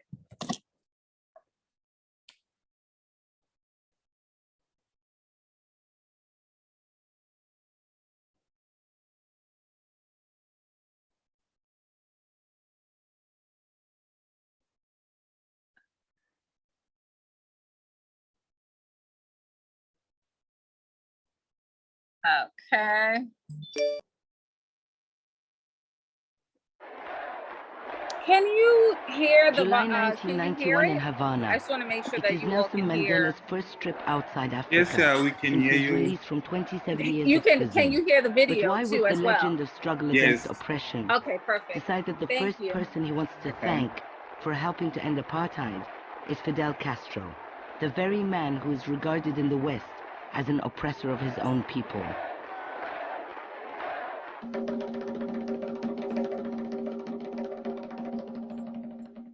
Fidel Castro and 500,000 Cubans took part in the African wars, which ultimately ended colonialism. This little-known story began in 1960, only a year after Cuban revolutionaries triumphed. Their struggle had captured people's imagination, and the young feisty leaders, Fidel Castro and Che Guevara, emerged from 3 years of guerrilla war as heroes. The wave of independence in Africa was spreading like wildfire. That year alone, 17 African countries gained independence, and 30 others started their revolutionary armed struggle. African revolutionaries were looking to the Cubans as a model for their own independence. Cuba was living proof that David could beat Goliath. Esta gran humanidad ha dicho basta y ha echado a andar. Y su marcha de gigantes ya no se detendrá hasta conquistar la verdadera independencia. Quería referirme específicamente al doloroso caso del Congo, único en la historia del mundo moderno, que muestra cómo se puede burlar con la más absoluta impunidad, con el cinismo más insolente, el derecho de los pueblos. Che Guevara was revolted, and his speech gave a clear signal that Cuba intended to act. The case of Patrice Lumumba in the Congo was symbolic of how African independence would be crushed by Cold War strategic interests. It was Lumumba's assassination that sparked a new era for many African revolutionaries, and with it started the epic of Cuba and Africa.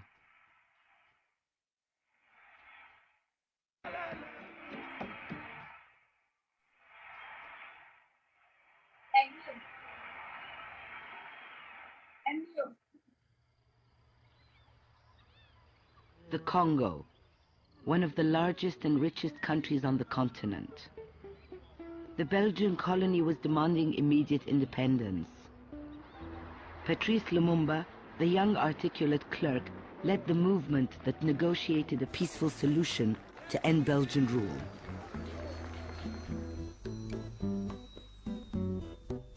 On June 30th, 1960, King Baudouin arrived in Leopoldville, the capital named after his great uncle, to hand over power.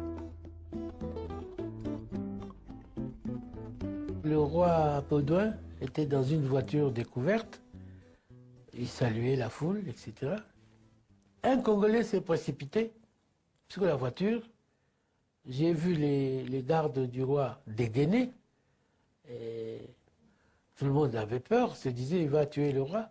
Non, il a simplement sorti l'épée du roi de sa gaine. Et il s'est mis à danser avec cette épée.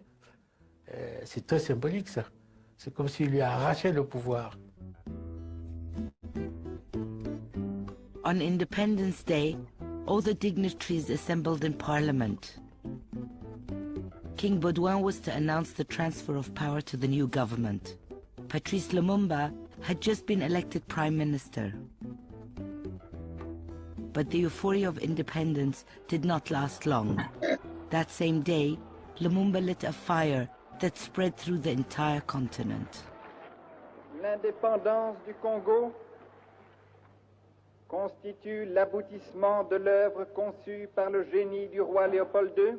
Le discours du roi Baudouin, qui nous rappelait comment la Belgique nous a sortis de l'esclavage, comment ils ont lutté pour nous sortir des maladies du sommeil et patati patata. Ça a été un choc. Nous ne nous attendions pas à ce rappel malheureux parce que nous estimions que le roi Baudouin n'avait plus de leçons à nous faire ce jour-là. À ce moment-là, Lumumba se lève, qui n'était pas programmé comme devant parler à ce moment-là. Il se lève et il parle. Il fait un discours très militant. Combattant de l'indépendance, aujourd'hui victorieux, je vous salue au nom du gouvernement congolais. Nous avons connu les ironies, les insultes, les coups que nous devions subir matin, midi et soir, parce que nous étions des nègres. Rappelez-vous comment on traitait le blanc par rapport au noir. Rappelez-vous dans les écoles quelle place nous occupions. Rappelez-vous tout l'apartheid. Alors évidemment, réaction immédiate de toute la délégation belge. D'abord, beaucoup d'agitation pendant que Lumumba parle. Qui oubliera enfin les fusillades où périt tant de nos frères, ceux qui ne voulaient plus se soumettre au régime d'injustice, d'oppression et d'exploitation. C'était mal reçu par les Belges, mais nous avons tout à fait répondu à nos aspirations.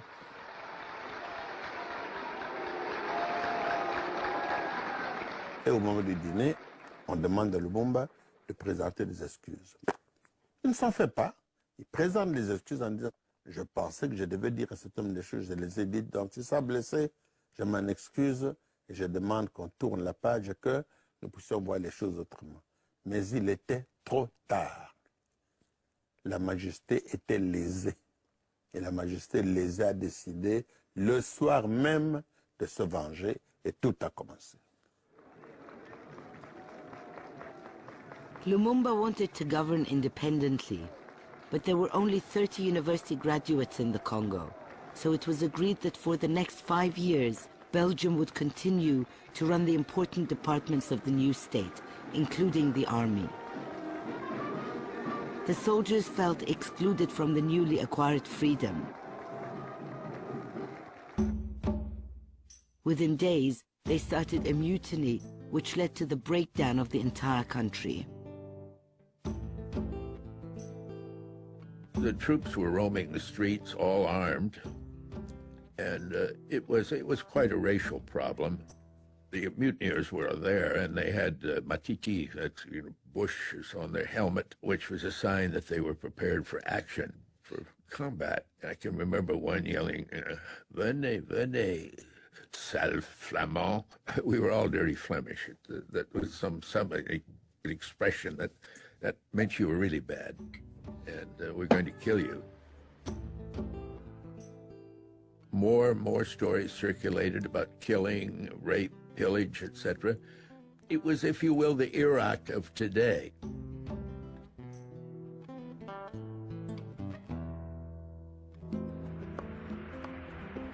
Le 10 juillet, retenez bien la date, les militaires belges ont occupé l'aéroport de Njili, ici. Ils ont organisé l'agression du Congo en disant, puisque les militaires congolais mutinés se sont attaqués aux femmes, aux enfants et aux officiers, la Belgique n'avait plus aucun autre moyen de protéger ses ressortissants que de faire venir des troupes belges, le 10 juillet. 10 jours après. Lumumba immediately turned to the US for support. The United States had never been a colonizing power, and their democratic principles seemed to guarantee support for people fighting for independence.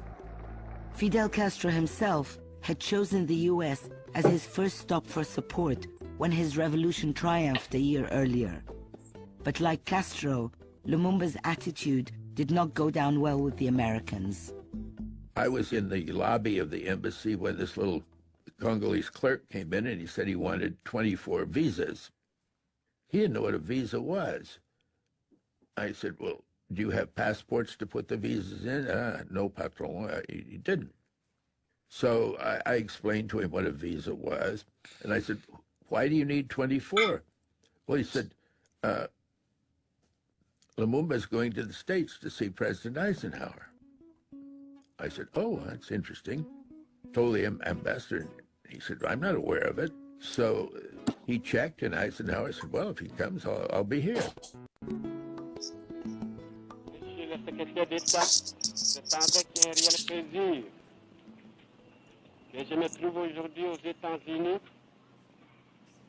pays de démocratie et de liberté, pour prendre contact avec vous. Lumumba couldn't have made a worse impression on the Secretary of State and his deputy and other people with whom he met there. He threatened, he asked for things, including to have a woman sent around to his room.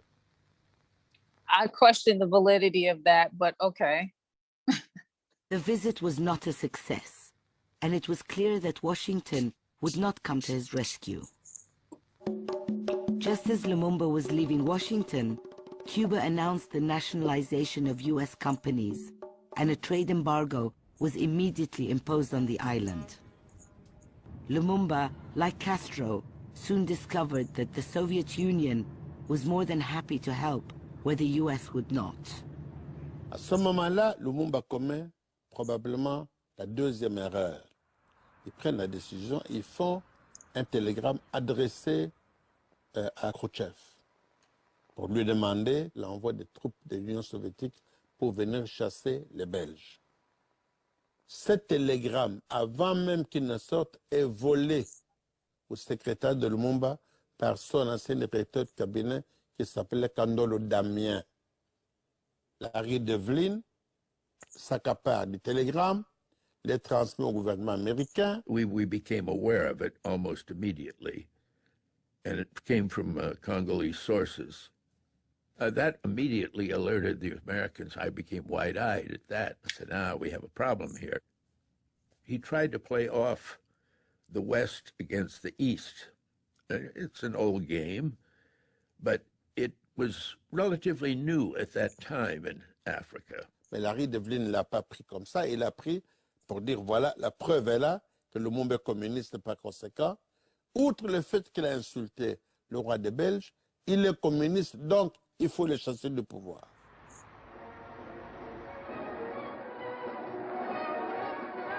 The Congo crisis was becoming more than just a local conflict in faraway Africa. The superpowers were taking a particular interest, especially Moscow, that had recently set up a bureau for aiding anti-colonial liberation movements. The Soviet Union was eager to help, or at least agreed to help, the legally elected Congolese government. That was in the last days of July, when a squadron of our Ilyushin 14 transport planes, about 10 left for Leopoldville. By the way, they landed in Athens, at the airport, which was partly NATO base. It became a big noise. The whole noise about the Cold War started when we landed there. It was the first time that there'd ever been Soviets in that part of Africa, at least, certainly not in the Congo, and very few in the rest of Africa, because the colonial powers were not desirous of having the Soviets there.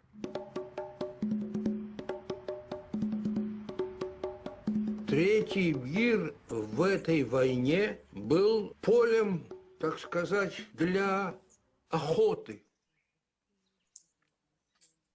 Перевели вам? Полем для охоты. Почему? В Европе границы были забетонированы. Перейти границу означало начать атомную войну, которую никто не хотел. А третий мир, он был как будто без хозяина. Там была возможна свободная охота. Там можно было приобретать влияние. We believed, and I think it's true, that it was an attempt to hold Congo as a base, especially as a base of minerals for the United States, for the West. We should not forget that the first atomic bomb was done of those uranium found in Congo. There were only two countries in the world that supplied cobalt at that time, Soviet Union and the Congo. And cobalt is extremely important for jet engines and all sorts of high technology. And we could not get it from the Soviet Union because it was a security commodity. So Congo was our only source. I suspect that the people in Washington began wondering, where are we going to get our cobalt from if the Soviets managed to control that? The United States deplores the unilateral action of the Soviet Union in supplying aircraft and other equipment for military purposes to the Congo. The Soviet action, which seems to be motivated entirely by the Soviet Union's political designs in Africa. I must repeat that the United States takes a most serious view of this action by the Soviet Union. Eisenhower fumed about aggressive Soviet support for his opponents. Soviet military aid for Lumumba arrived in the Congo only 1 month after the first Soviet arms shipment had landed in Cuba. To make matters worse, Castro openly declared that he intended to use these weapons to export his revolution. Eisenhower decided to send the CIA into action. I received a message saying that people in Washington were highly concerned about the activities of the prime minister, and that they hoped that he would go, there would be a change in the government. The next thing I knew, I received a cable saying that someone by the name of Joe would arrive in Leopoldville, and I was to take my instructions from him. And the instructions were that I was to remove him physically from,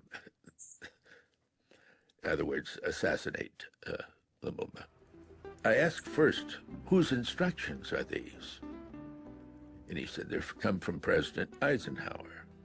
The president wanted this done, and I was to put together these poisons and bring them out to you. One of the poisons was a tube of toothpaste that had poison in it, so that if he'd brushed his teeth with it, that was been the end of the man. All of these things I put in my safe because I didn't want them lying around the office. Somebody may say, may I use your toothpaste? I felt that I had some pretty good operations going, and in the long term, my operations would achieve the objective of removing Lumumba from office, but not killing him. The Congo plunged into utter chaos. In the confusion, two separate secession movements broke away from Lumumba's government. The country desperately needed to be brought under control. The United States started to worry about it because the Soviets were backing Lumumba. So President Eisenhower said, well, we may have to use NATO there to keep the Soviets out. But finally, cooler heads prevailed, and they asked the UN Security Council to send a peacekeeping operation to the Congo. President Eisenhower made some very basic policies which are still in existence today. And he said that if there are troubles in Africa, we don't want to have to send troops there, or Europeans should not send troops. It should all be done by the UN. Lumumba thought that the arrival of the UN peacekeepers would help him bring stability. He was wrong. The UN mission provided the missing ingredient to oust his government.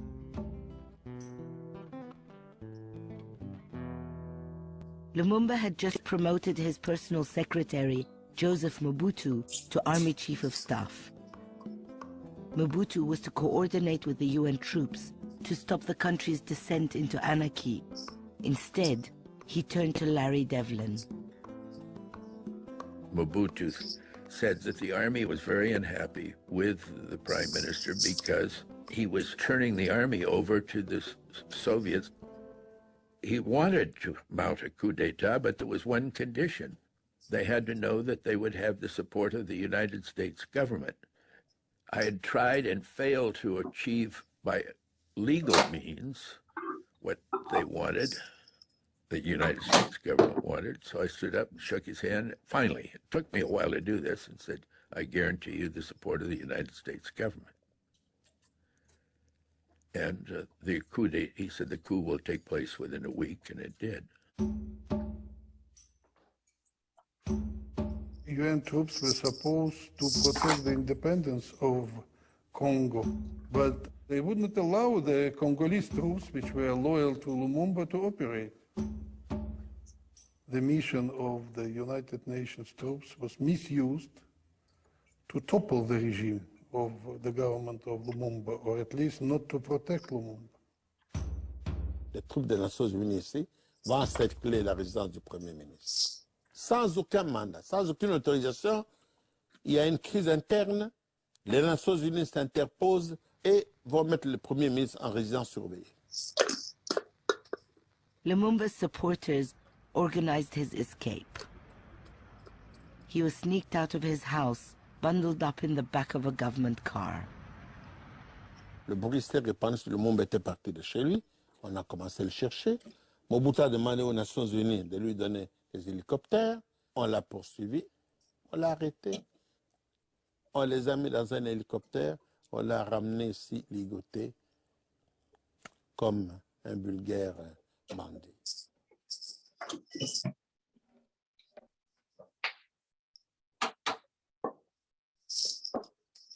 On Mobutu's orders, Patrice Lumumba was sent to his death. It was barely 6 months since Congo celebrated independence.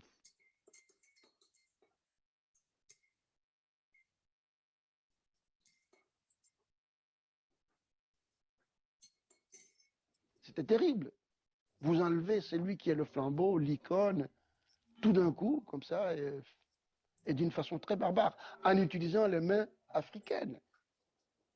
Alors c'était frustrant, c'était écœurant. C'était un appel à l'insurrection populaire.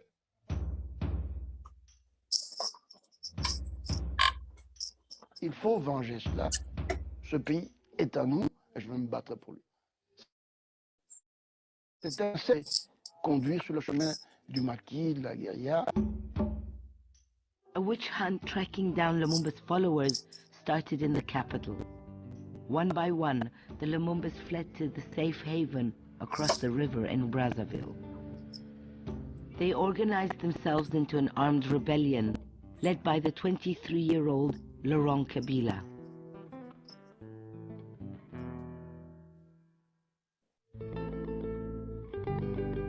Lumumba's assassination resonated throughout the world. The shock was felt clearly in Cuba, where a large percentage of the population traces its origins back to the Congo. Cuba's young revolutionary leaders were appalled. The island declared a 3-day official mourning in honor of Lumumba's memory. Bajo la bandera de las Naciones Unidas en el Congo fue asesinado Lumumba. Y esas eran las Naciones Unidas que pretendían los norteamericanos que vinieran a inspeccionar nuestro territorio. Esas mismas Naciones Unidas.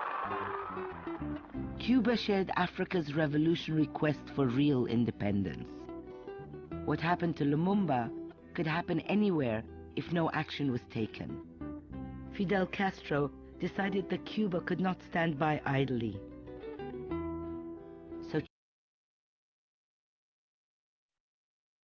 Okay. So, so you got the gist of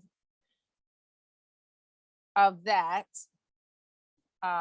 particular case of Patrice Lumumba. We're gonna return to it really briefly and address the context of, we have about 10 minutes, but we'll get back to the context of Guinea-Bissau and understanding just how these liberation struggles, the very struggles, facilitate our liberation, unity, how they forge relationships that might not have previously existed, by not solely adopting the Marxist-Leninist line where we just have a material assessment of things and not really get into the politics of history and culture as tools of liberation. There's also a piece written, and I'll share because I have, since I'm off schedule with this course, I have a list of documents that you're going to see up here right after we get off or by the end of today, that are to facilitate what we've covered in here, even though I think you've gotten like some important, evidence and history in this course. There are some things that I normally do that I didn't get a chance to do this time around. That being said, one of the things that Amilcar Cabral wrote, in addition to what you see there that comes from Return to the Source, is a piece on history as a weapon. And he talks about not just history as a weapon, but history as a tool of liberation, culture as a tool of liberation. And so keep that in mind when we look at, again, a portion of this film with regard to Amilcar Cabral and Guinea-Bissau, okay? Let me pause it here and go back to, let me cue that little part.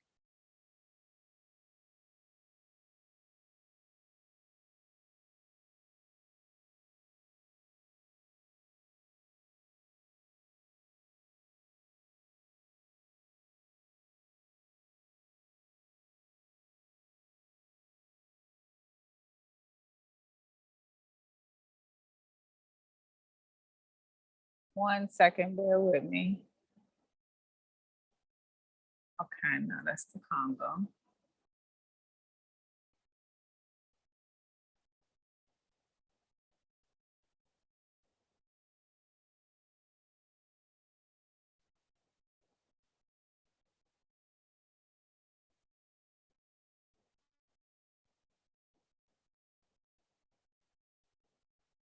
Okay.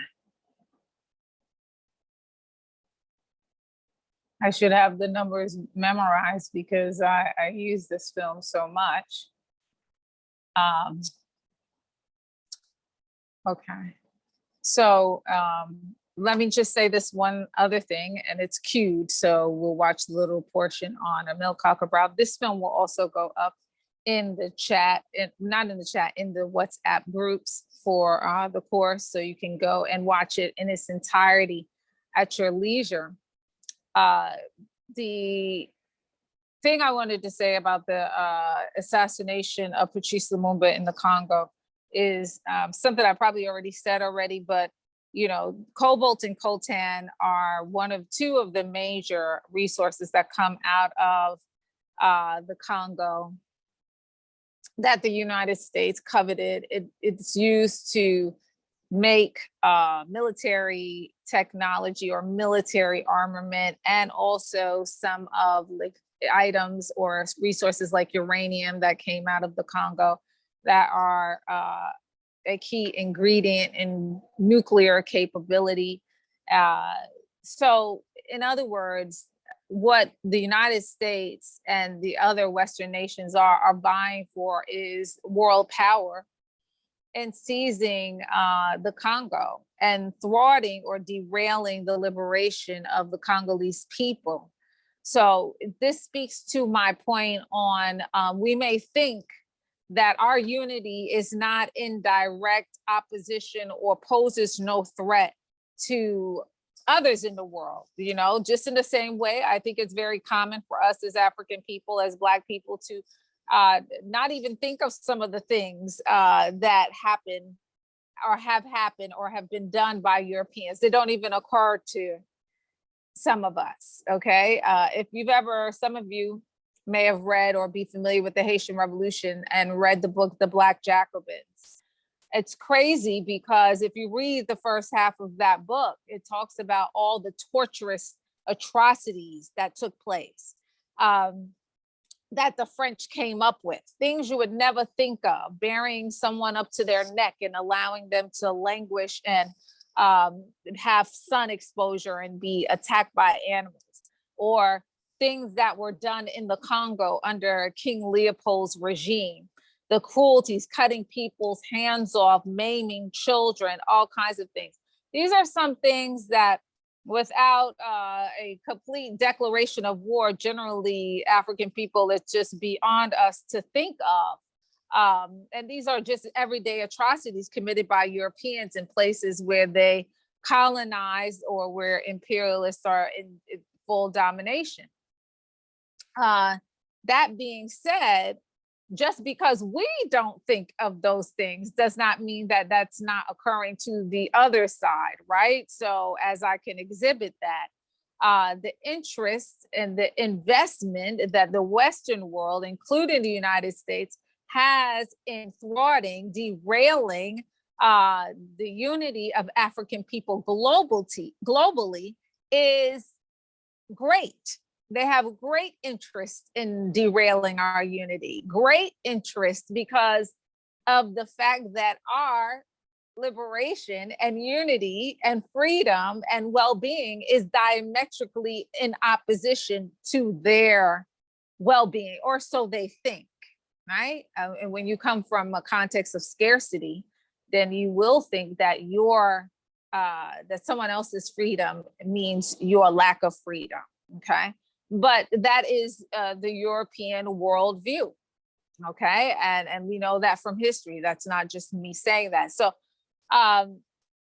keep that in mind, that makes our struggle for unity, our intentional, our ideological struggle, meaning understanding what unity does for us and then carrying it out in practice. We have to understand what that is, right? We can't just say, hey, we want to be unified and, so everybody should just get on this. No, it has to be conscious. It has to be deliberate, right? And we have to have a conscious struggle against white supremacy and culture's imprint on us that keeps us in disunity, right? Mobutu Sese Seko could be a tool of the West because he did not understand the fact that he was vulnerable to that, and how important control, right? Co-conspirators. No people are conquered without co-conspirators, right?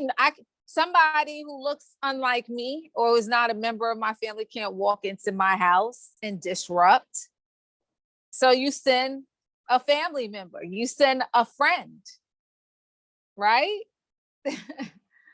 Okay, and that's how it has worked for us, right? Co-conspirators. There's no group of people who have been invaded, dominated, suffered under genocide, where the opposing side did not use co-conspirators, right? It's always highlighted with regard to us, but it is a historical and factual thing with regard to most of the world's people, okay? So I will go on and on. So let me just get to the second part of the film. Not the second part, but the second portion I want to share with you with regard to Amilcar Cabral and the struggle in Guinea-Bissau, okay?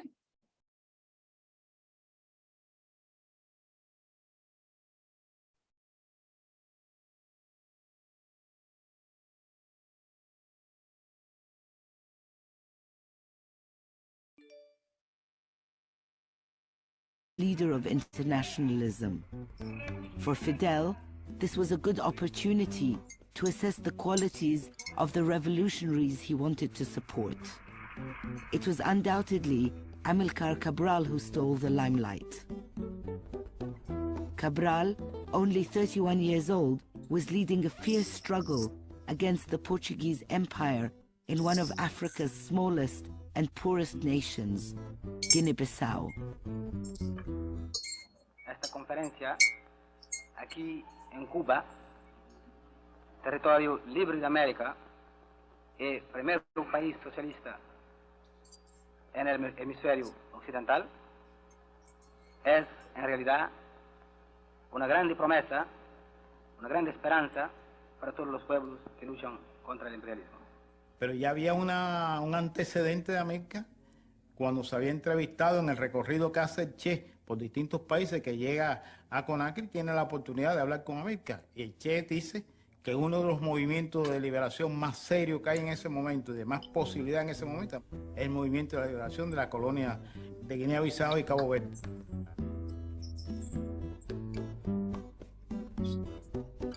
Après les grands discours de Fidel Castro, Amilcar Cabral fait un discours remarquable.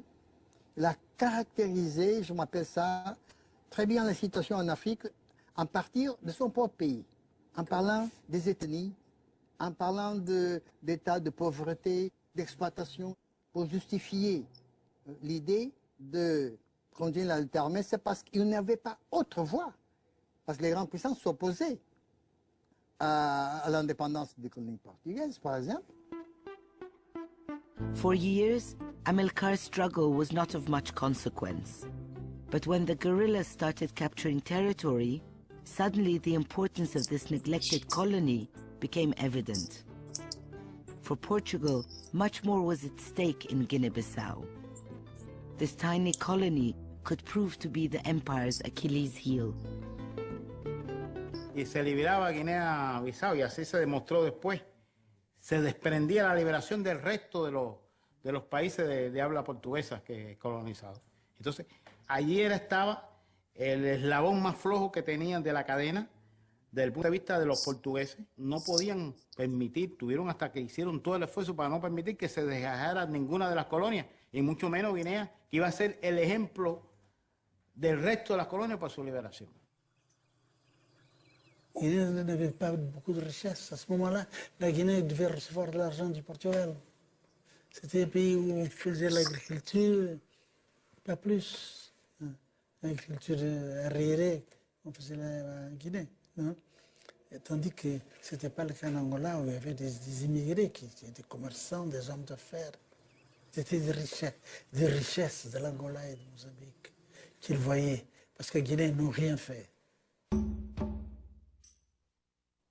The Portuguese were aware of their weakness, but they held a trump card. The government leased a strip of land on the Azores Islands to the US Defense Department. That airbase was used to protect American allies in the east, like Israel and Saudi Arabia.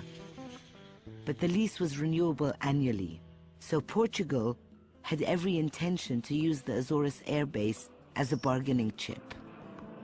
Well, under the fascist regime of Portugal, Angola and Mozambique and Guinea-Bissau were part of Portugal.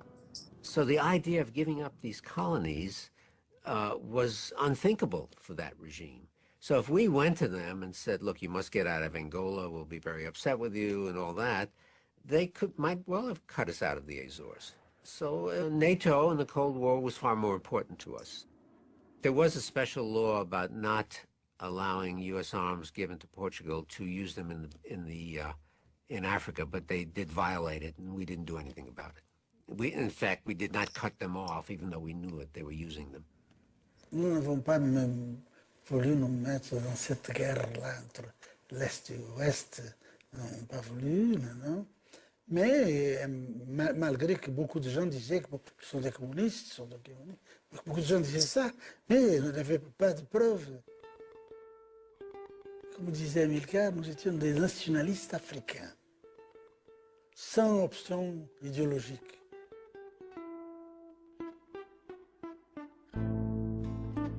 Amilcar knew that it would be difficult to avoid labeling his movement, and having Cuban fighters would do little to dispel the belief that they were firmly allied to the Eastern Bloc. But he had a vision and a very clear strategy as to how to fight his battle for independence. Es decir, que América no llega pidiendo, deme hombre, mándeme hombre, ¿no? Teníamos la idea de que habíamos sacado ya del Congo, de que venían a venir más tropas de cubanos a ayudar a América. Y en aquel momento América no quería más tropas de cubanos. Son los guineanos que tienen que luchar. Y tú metes un batallón ahí, va a ser el batallón y no los congoleños. Y tienen que aprender mediante la lucha, prepararse para la victoria. Es una idea muy, aunque fuera un poco más larga la lucha, era una idea muy interesante de ir forjando en medio de la lucha la nación. Hay que forjar una nueva nación, además tribus diferentes, solo la lucha por unirla. Che's defeat in the Congo was still a fresh... Let me just interrupt there. I mean, so if you guys are noted that, I don't know how many people, because everybody on here doesn't read English. So he repeated, the two individuals who were speaking, highlighted what I said with regard to Amilcar Cabral's philosophical line, which was that, you know, there were many ethnic groups. We don't use the word tribe because tribe is a Western description of our ethnic groups. But, you know, there were many ethnicities before colonialism, and the imposition of colonialism didn't change the diversity, the ethnic diversity of Africa. However, it created conditions where we were under similar in the same circumstances under colonialism. And so this would be for, in that region, and for many people in Africa struggling against colonialism and imperialist nations, the first time that they have to come together with other ethnic groups who had been their neighbors for since time immemorial, but come together for the purpose of fighting a common cause. And on the other side of that struggle was nationhood, right? And therefore, this struggle was key, not just in the moment in terms of waging struggle, but in terms of forging the kind of unity they needed to have going forward once a new nation. Right. And in many ways, we have to look at the work that we do, that you do with I Love Black People, that not just the work we need to do now to protect Black people and African people, but forging unity for the future. Right. Once we do get over having to worry about our daily survival and safety. Right? What is on the other side? How do we function as a unified people? Have we forged the kind of relationships so common interests can forge relationships that allow us to have the kind of unity that we seek on the other side of the struggle. I don't know if that's clear, but I'm trying to make it as explicit as possible. Okay. And Fidel began to consider how his help could be more effective. This time, the bulk of Cuban support came in the form of artillery experts, doctors, and technicians. Soldiers would go only if requested. They also took some lessons from their debacle in Congo.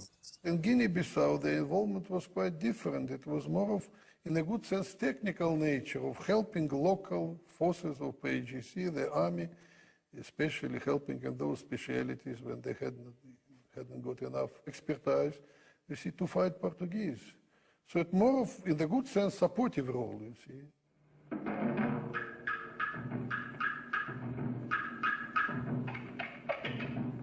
Amilcar had no illusions about his capacity to defeat the mighty Portuguese Empire.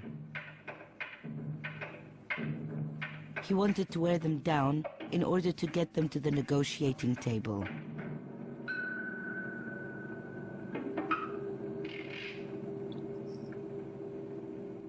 En la conversación que tiene Amilcar conmigo, en el frente, él me explica, se basaban en no atacar los cuarteles con intenciones de tomarlos, porque no había suficiente fuerza en condiciones en ese momento para eso. Yo quería era desangrar, hacerle baja, bastante baja al enemigo y hacerle la vida imposible con ese tipo de combate. Hasta que se le haría la vida imposible en los cuarteles.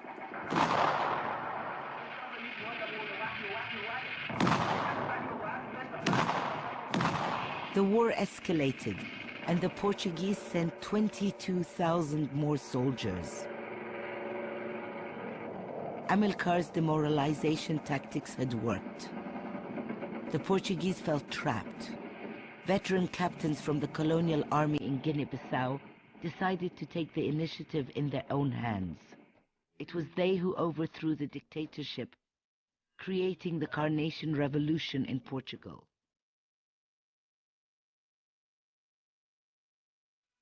And within months, the Portuguese colonial empire crumbled like a house of cards.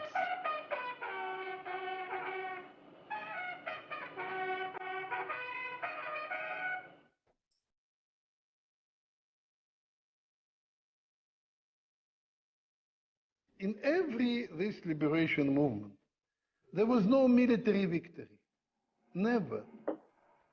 And they did not destroy the colonial machine, but they created, even vis-à-vis Algeria and France for that matter, they created such a situation that before getting victory, they force the enemy to retreat, to come to some compromise. Usually it's in the form, it's compromise. In the essence, it's the victory of the liberation forces. That's exactly happened in each and every country. Okay. All right, so I'm going to stop there.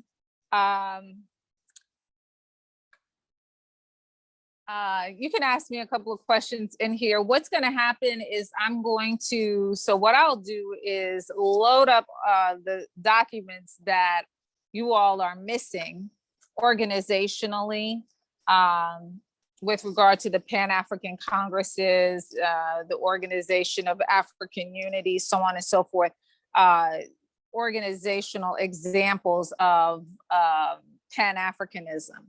But I think you got the point in terms of understanding that we need to be able to weigh and measure how we express Pan-African ideology, meaning it has to be both theory and practice. To be devoid of practice means it's not your ideology. It means that you are not a true practitioner of that, right? Ideology is theory coupled with practice. Devoid of one or the other, it's not ideology, right? If there's no thought behind the action, it's just random behavior, and one cannot count on that. If you study just particularly the struggle in Guinea-Bissau, it's a good case study and understanding of how the regular person, the men and women of Guinea-Bissau, become the armed militants, become the armed persons in that struggle. They are not soldiers, okay?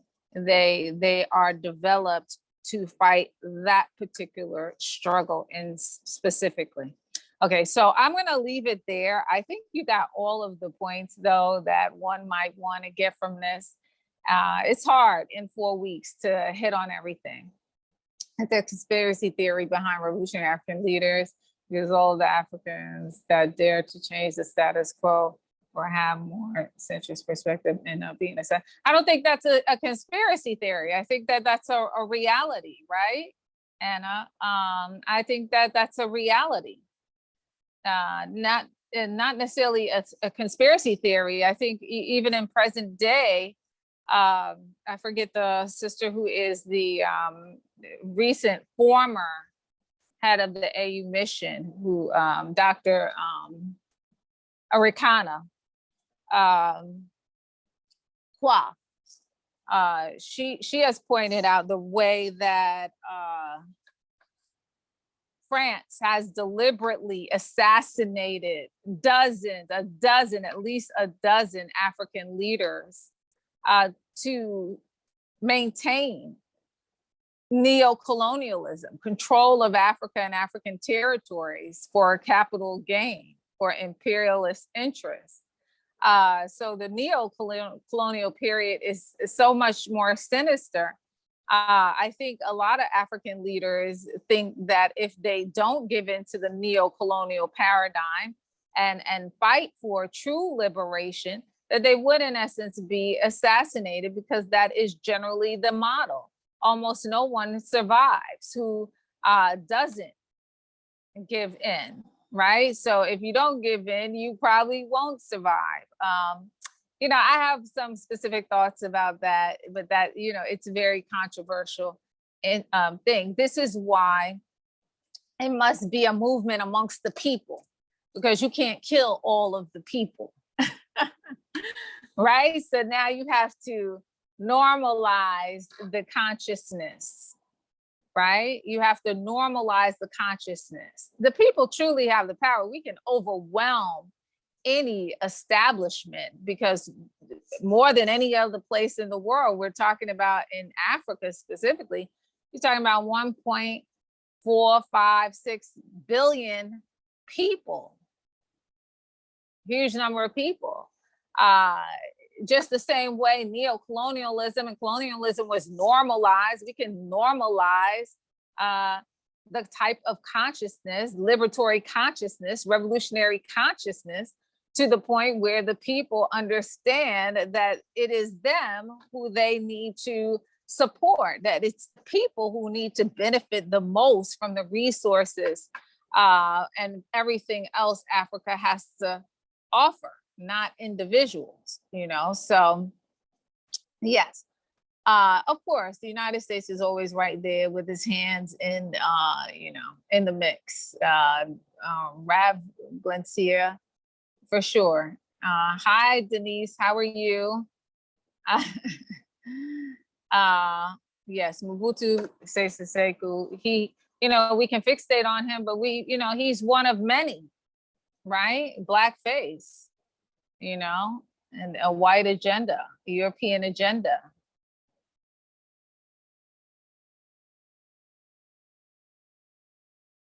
Right. So the comments that were made about Patrice Lumumba, I hope you heard me sort of dismiss them, because why would they be honest and say he was a upright man and he was a great man and all of that kind of stuff? Why would they say anything good about him?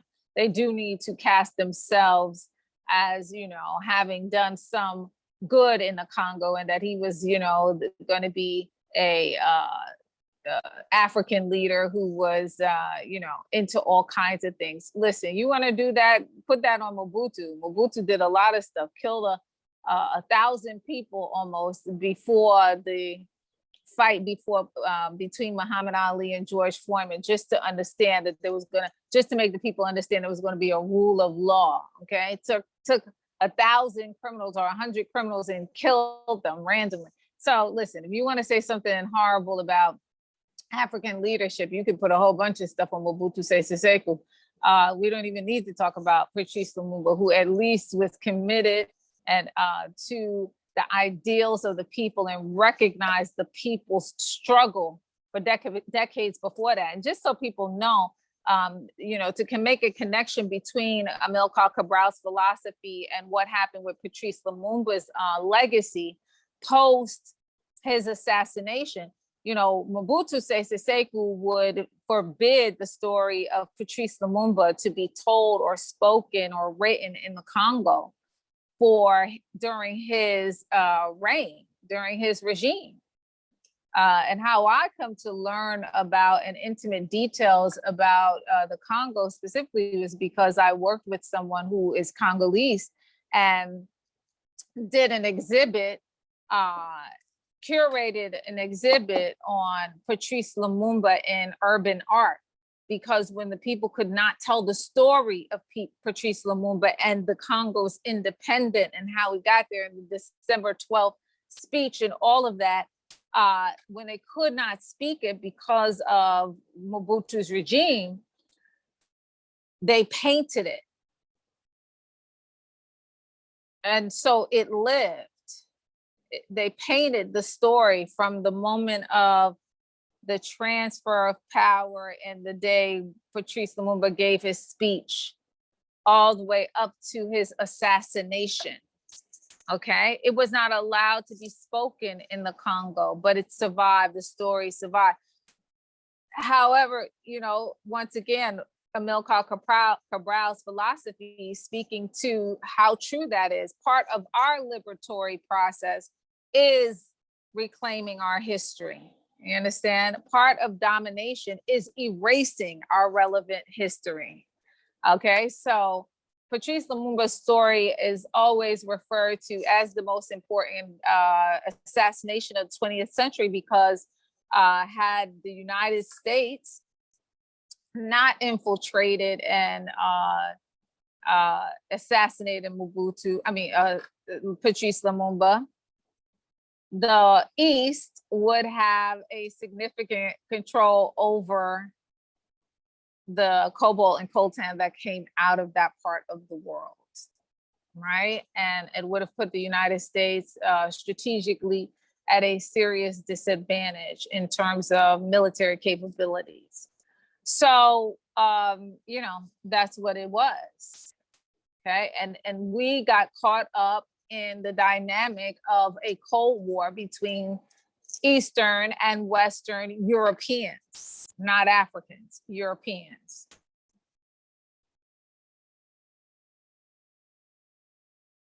Lumumba was betrayed. Yes, of course, Mobutu. But listen, let's understand one thing. So I'm going to use myself as an example so no one is offended. You couldn't send a white guy into my home to do anything. Right? Who are you? You would have to send somebody who looks like me, okay? Who seems like they have the same values as I do, okay? And so hence the struggle when we have people right next to us. And this is why we pay attention to culture, values, how they think, ideology, right? Do we share the same values? Do we understand that we have a common enemy, right? We have a common struggle, more than even a common enemy, we have a common struggle. Because at some point the enemy may go away, but we still want to perpetuate the values that give us the full and free life where we eradicate the unnecessary suffering of our people across the board, across ethnicity, right? So yes, of course, there's some other things I'd love to speak on internationally, but let's be very clear. You always need a co-conspirator in order to infiltrate a group of people, in order to, disable a group of people, period. Yeah, I thought it was very interesting that, but you have to understand, Patrice Lumumba is young, not as politically astute as he would like to be at the moment, but was committed. So he had the purest of intentions and was trying to facilitate those intentions. He just did not know the depth of how diabolical, and this is the thing, he may not have even understood how important the Congo was to European survival and thriving, okay? He very likely did it just the same way, which is a point I'm trying to drive home to us. We may think like, what does anybody care if this guy and that guy to the left of me or the right of me, if we are aligned? They care.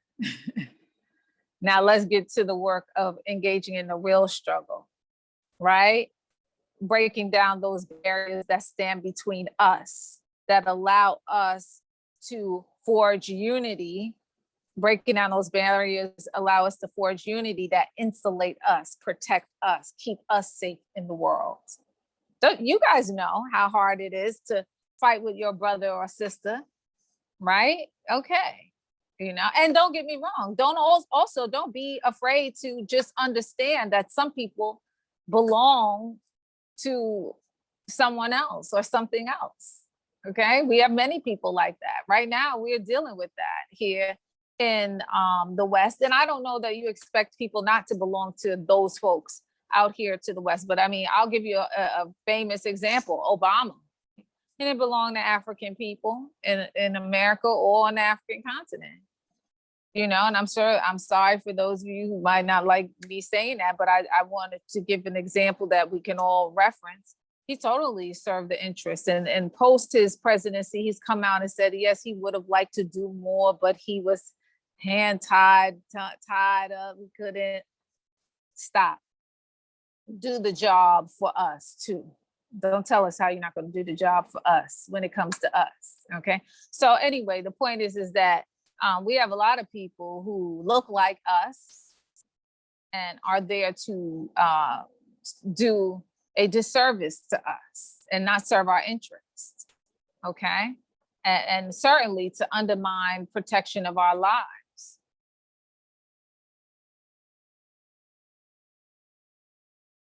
Yeah, I mean, Castro, and I don't want to pretend like I don't understand the issues in Cuba. Cuba has its own issues. But in terms of a steady supporter for African people, we have that in terms of Cuba. Absolutely. I mean, this is part of the reason why I do not discuss the rest of Latin America or Central or South American leadership or those nations in the same vein as Cuba. They are not.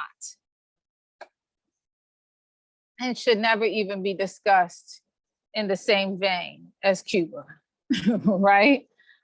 Cuba is unparalleled in the world for so many reasons, and specifically their support of Africa and African liberation.